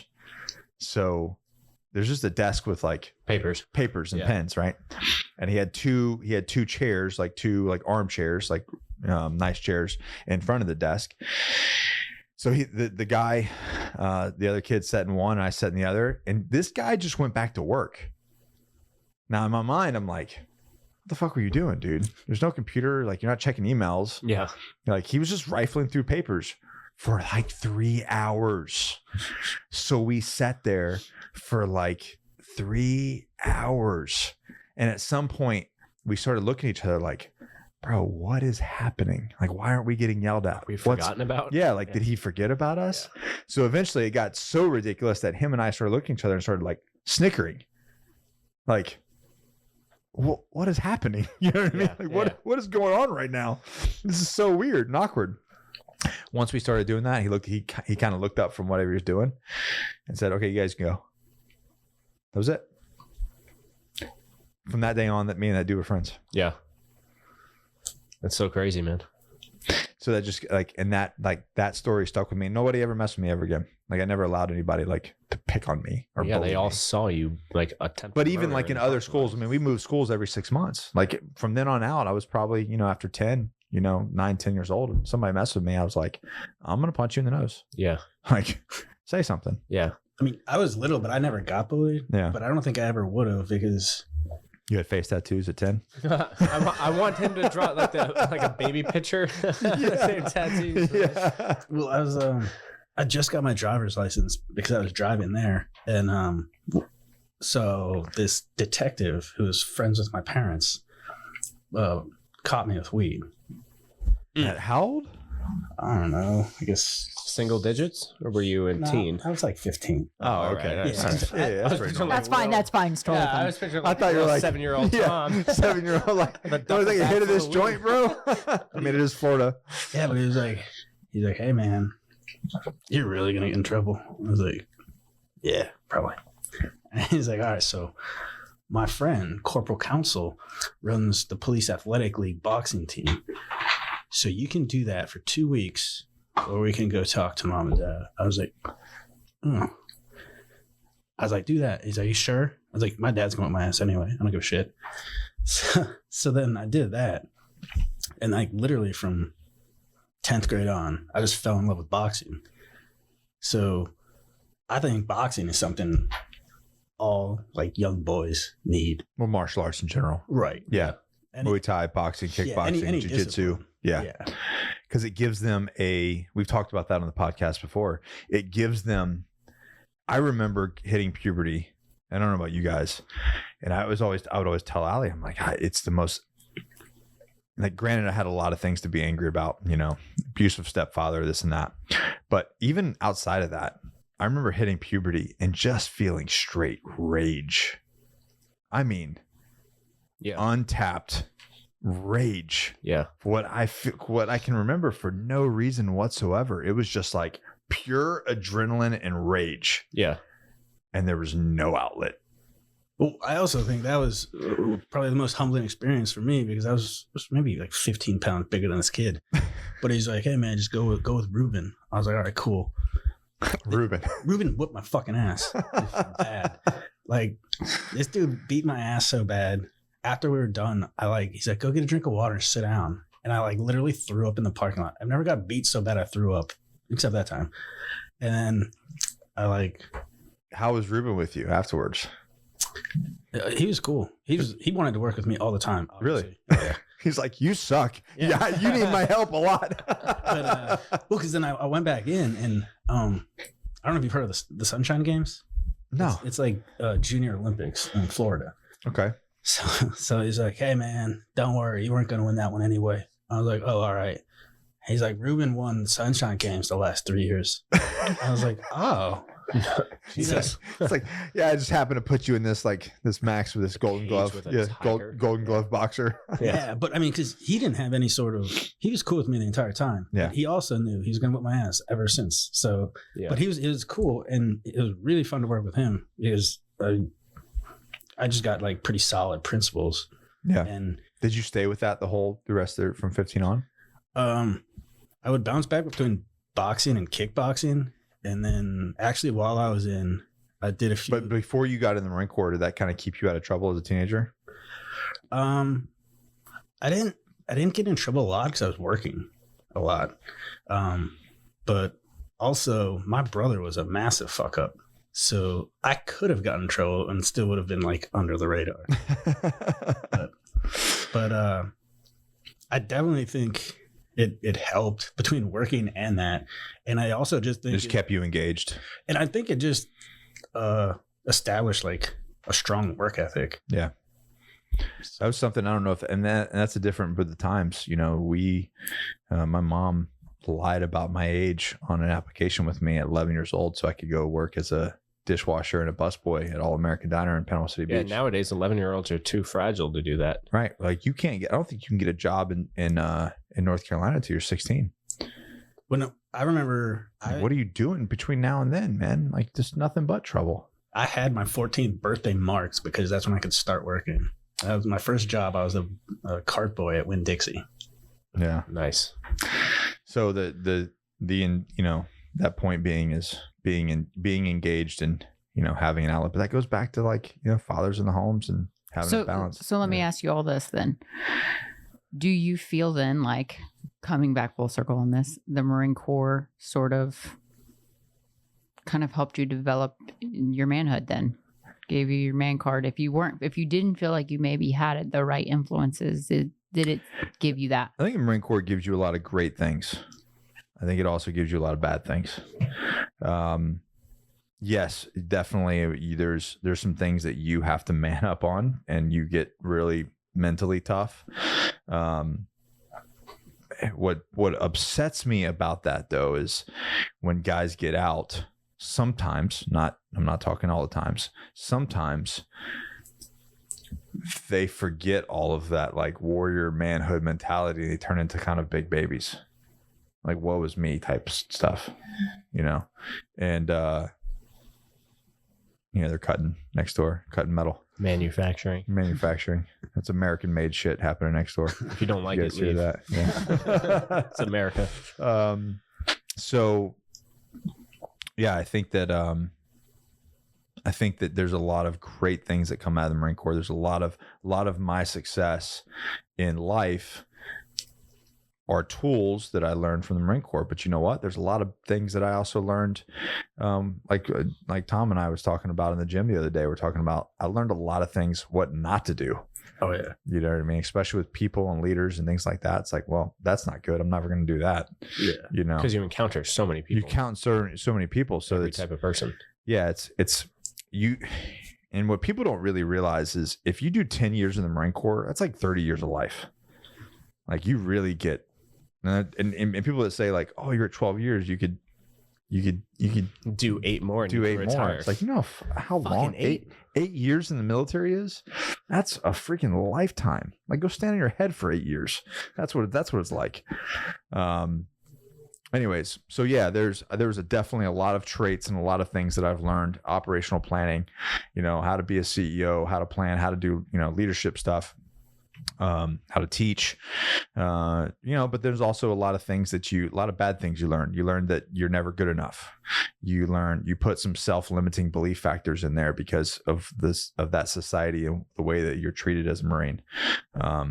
And a lot of those things, when I worked with veterans and even, men in general that are coming out that are veterans, they're trying to, grow a business or whatever it may be. You had to go through some of that too. Some of those limiting belief factors early on. Yeah. That we had to work through. Yeah. And a lot of that's, comes from the Marine Corps. It comes from like, you're just this, you're just a corporal. Well, I wasn't sergeant. told I could be more. Right. You're not allowed to be more until they say so. Yeah. Yeah. So I'm waiting to be told I can be more. Yeah. Yeah. And, and there's just this like putting you down kind of method that unfortunately sometimes gets carried on in life outside of the military. Yeah. It does get amplified too when you are told that the title Marine will get you anywhere you want. And it's like, nobody cares. That just kind of icing on top. Yeah. Icing on top of your ego. Because they straight up told you that. Oh, hell yeah. Yeah. And you believe everybody's going to want you. You're a Marine. I'm like, cool. Resume. John Rusheye, Marine. I demand $80,000 a year. How'd that go? No, I didn't. Yeah. You worked at a gas station. Yeah. Fuck. So I actually didn't tell the gas station I was a Marine. that's how they got you the job. That's why I got a job. I forgot about that. Yeah. Oh, they didn't know. So anyways, so I think there's a lot of good and a lot of bad, but it comes down to, what you take from it. And what about you, Tom? I think you probably sort of need kind of to have already an established mindset, especially if you're one of these guys going in right away like I did, because like I never got bullied, but there's definitely a shit ton of negative peer pressure. Oh yeah, for sure. I tell kids all the time that, listen, all your friends are going to be like getting tattoos and going to visit strippers and buying cars and drinking beer. Don't. Well, and I also think that there's a difference between like the operator side and the support side. The support side, I think, is worse about it because there's nothing going on. Right.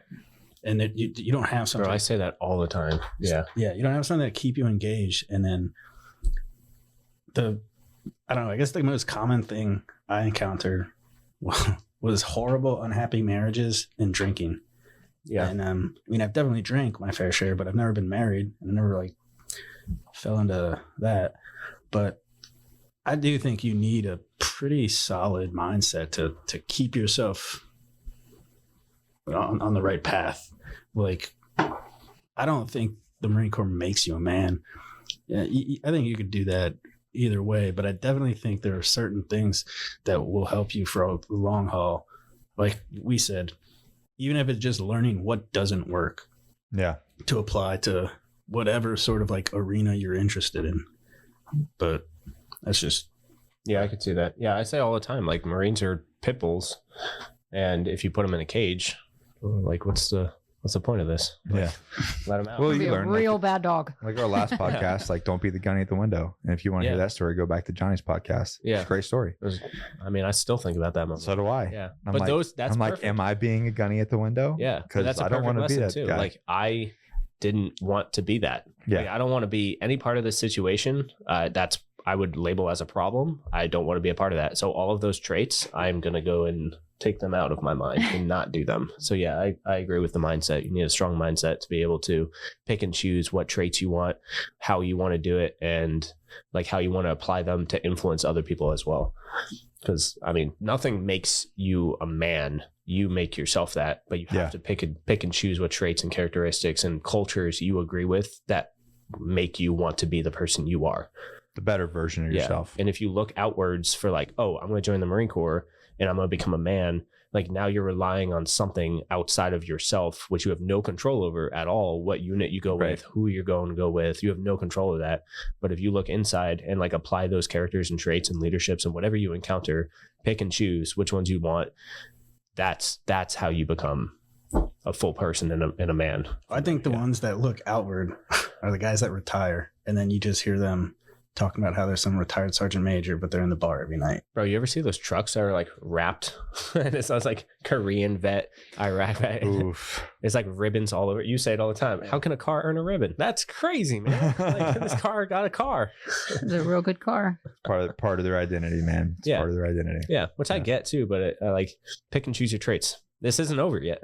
Yeah. Like, it's not over. You still your life. That's years. What's crazy is when you finally get out, your life is really just beginning.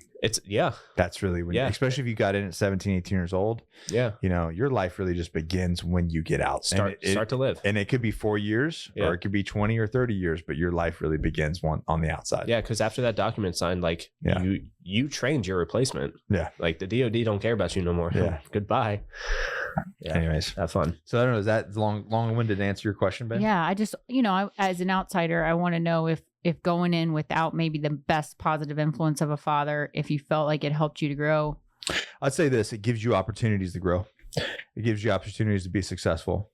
Now, whether, a lot of people get in there and they squander those opportunities, but there is an opportunity, especially if you come from nothing, right? If you come from nothing, you're poor, oatmeal. Yeah.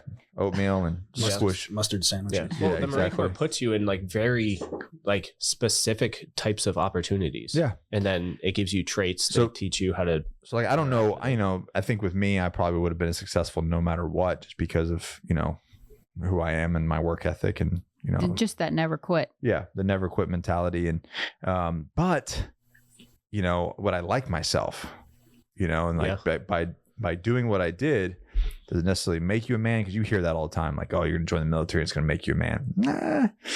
Depends on your definition of what a man is. Yeah. You know what I mean? Nothing can make you anything. Will it make you grow up in some areas? Yeah. Will it make you be a child in some areas? Yeah. So it really is on the individual to take that opportunity. And like I tell those kids, I'm like, listen, all your kids at ITB and everything that you're doing, they're going to go out and get Marine Corps tattoos, spend their money on bullshit, and getting booze and drinking in the barracks. Yeah. I was like, you know what you should do? Finish up your training, go eat, and go to the fucking gym. Yeah. Go read a book. Like, go invest in yourself because you're so young. This is the opportunity now to invest in yourself, because if you do that now, you're going to be so farther ahead of those guys when the time comes. It's avoiding that peer pressure. Yeah. Yeah. And you do that by. And what are they going to do? Like, you're in the Marine Corps now. You're not in high school. They say, oh, you're a pussy. You don't go to medical. What the fuck? Where did that start from? Well, I'm sure that might have helped, came from our community. Thanks. Because we're 12 years, they were like, nah, nothing's wrong. Like, I think you're missing parts of your body. Everything is okay. Off. It's not working. Like Dan New's pinky was like completely broken for I don't know, like 10 years or something. Yeah. It wouldn't straight. It was like this. That's hilarious. It was like bent like this. Sorry, guys. We got that Bluetooth connected. Yeah, sorry. Is that the call we've been waiting for? No, it's not. But why do you have the volume up? I thought we were going live. That's a perfect opportunity to answer it and be like, welcome to the harbor site. How can we help you? Oh, that would have been funny.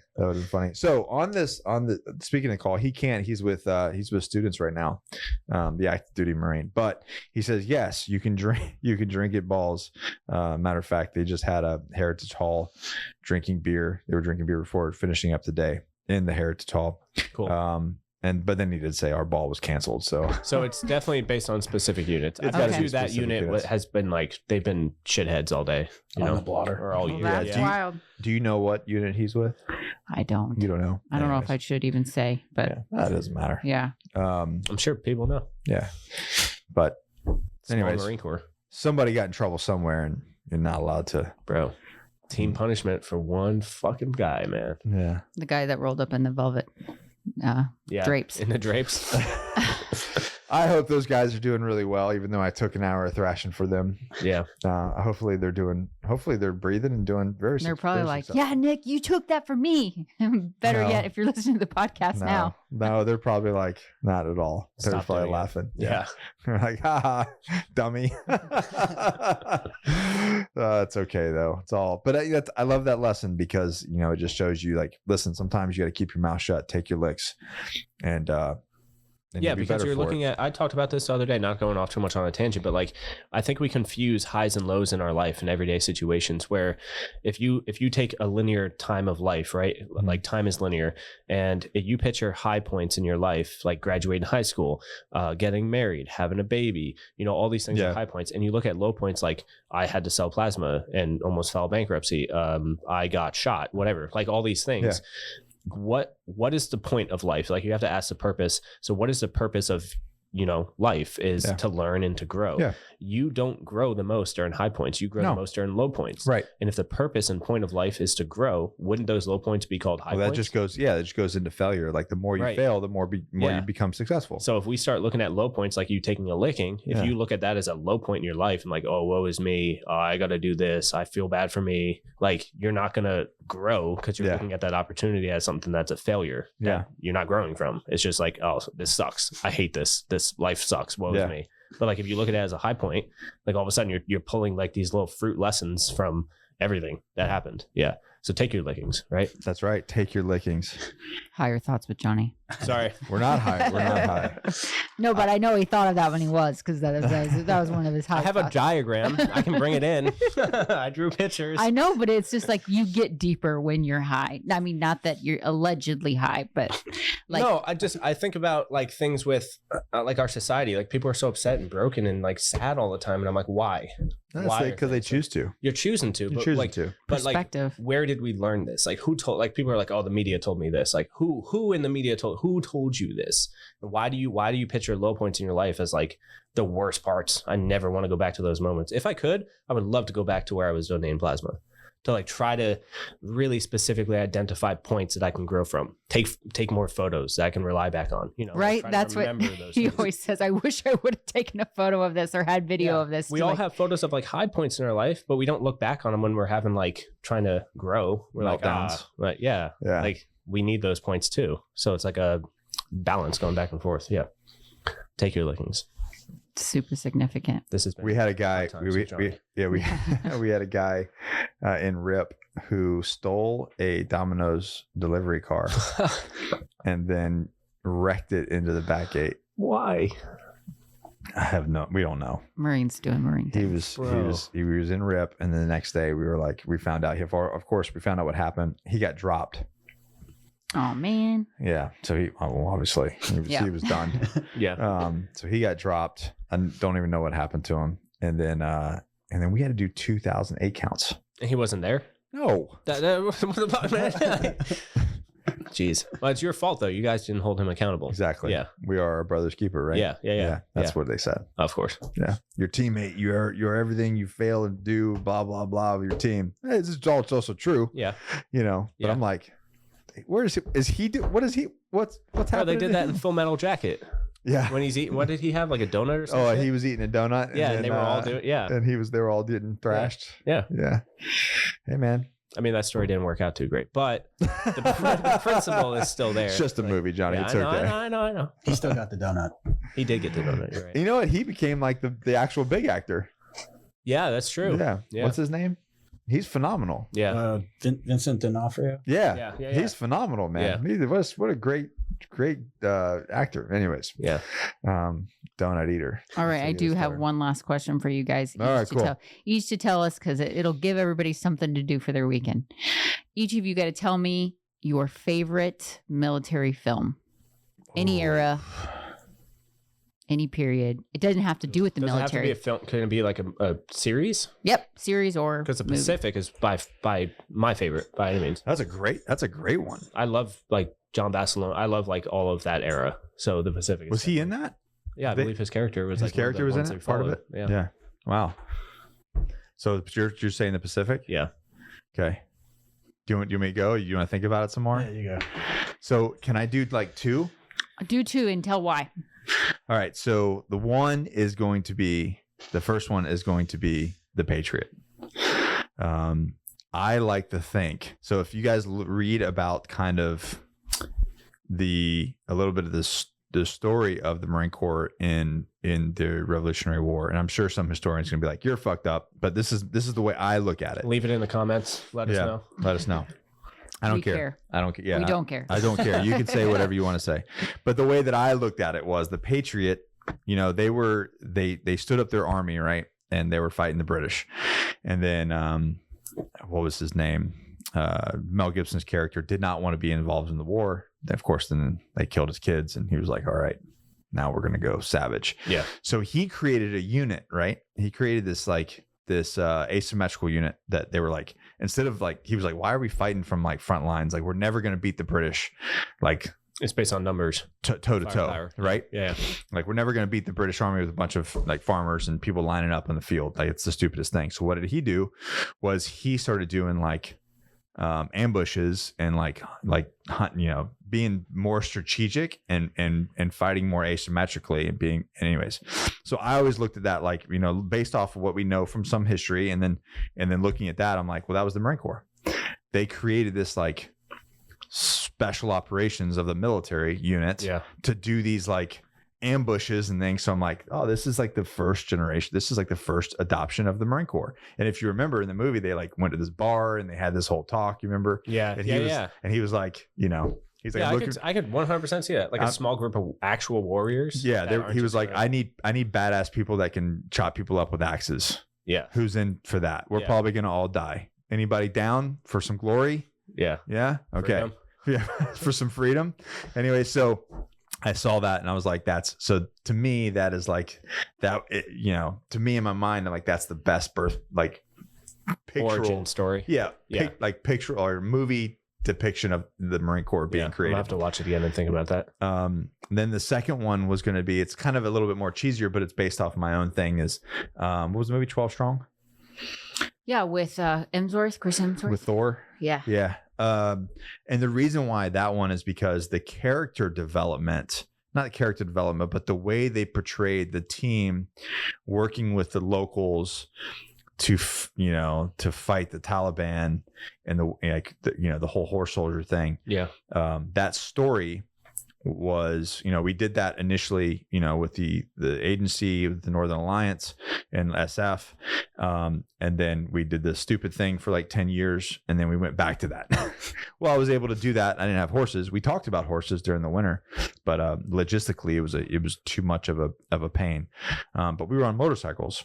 So we did the exact same thing, but with motorcycles. But man, when I watched that movie, their interactions with the tribal, like the leadership of the Northern Alliance, the leadership of those tribes, the way they look at Americans, and they're like, you've been fighting for like, or if it's your first deployment, they're like, you've never even fought. I've been fighting since I was 7 years old. Yeah. Like, you're not even a real man, so the dynamic between that was so on point. I think they did such a great job. So that's gonna be my team. I'm sure there's a whole bunch. I can tell by your eyes. Yeah. Yeah, I could tell by the Chris Hemsworth. Yeah, he was like, you're a baby. You're a baby. But that, I would say that off the cuff, those are going to be my two. I'm sure there's tons of more movies that are my favorite, but those are two off the cuff. Tom? I'm not sure if mine counts, but I was gonna say Braveheart. Just does that count? Yeah, any era, any another time, Mel Gibson movie. Well, because it literally goes right along with the Patriot, because it's fighting for freedom. All the Highlanders just wanted what was theirs. Yeah, and I know there's all sorts of character flaws in people and men and whatnot, but deep down, what is right. Yeah, and then even if you're not the one spearheading the whole operation, if you know somebody's right and you stand next to them, regardless of the cost, I think that's a strong message. Yeah, that's really good. Yeah, it's kind of like what's happening right now with our country. Yeah, it's just become, and I don't know about that time because obviously I wasn't there, but yeah, the more drastic things become, the more shaken and separated the sediments become. Yeah. Things become very clear. Yeah. In the fog of everything going on, things are becoming more clear. Yeah. And you stand by people you agree with. Yeah. In those low points. And that's what I always say. Points. I said, yeah. And I said, if as long as someone threatens freedom, there will always be a group of men to stand and fight for freedom. Yeah. And we've seen this in not just America's history. We've seen this since men existed. There will be somebody trying to be a tyrant, and there will be a group of individuals that go, nah, man. Yeah. I always wonder about that. I'm what back before kings people, the hierarchy of kingsmanship, what was people lived in tribes, right? There had to be one guy who was hey, I want more control over you guys. Yeah. No? All right, I'm going to call myself king, and you all are going to be my peasants. And nobody fought against that? How did this keep going? So a lot of especially the Icelandic or, the Norwegian or Viking tribes, they had a rule to where if you threatened, what is it called? Is it an earl? Yeah. If you, as a warrior culture, you threatened him in battle and you killed him, you took his spot. Yeah. So people you had to be. It wasn't just a vote. Yeah. No empty threats. No. It was I'm the baddest motherfucker here. Yeah. Challenge me. And people would get challenged. Yeah. But then they would. And killed. And that's deserved. There you go. You stand in that power, and you want power. You need to. Yeah. Yeah. So that's when they started sitting with their backs against the wall, though. Yeah. Can't trust everybody. Right. Yeah. But anyways, yeah. So as long as there's evil out there, there will be a group of men to stand and fight for good and for small freedom. Percentage. Very small percentage. That's all you need. That's all it takes. That's all it takes. Yeah. All right, guys.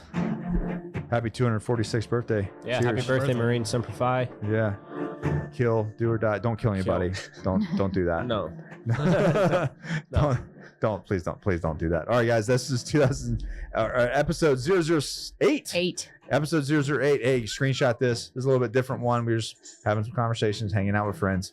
Go buy Johnny Slicks, and there's a code called Harborsite. You can go get yourself some products. Save some money. And new sites launching pretty soon. Go check out Core Medical Group. If your testosterone's low and you're feeling like a little bitch, then go get your blood. No, it's all seriousness. Please get your blood tested. And Bear Performance Nutrition, 20% off for Black Friday, 12th through the 15th. The only sale of the year, November 12th through the 15th. 20% off. I think it's already there. So we'll see you guys in the next episode.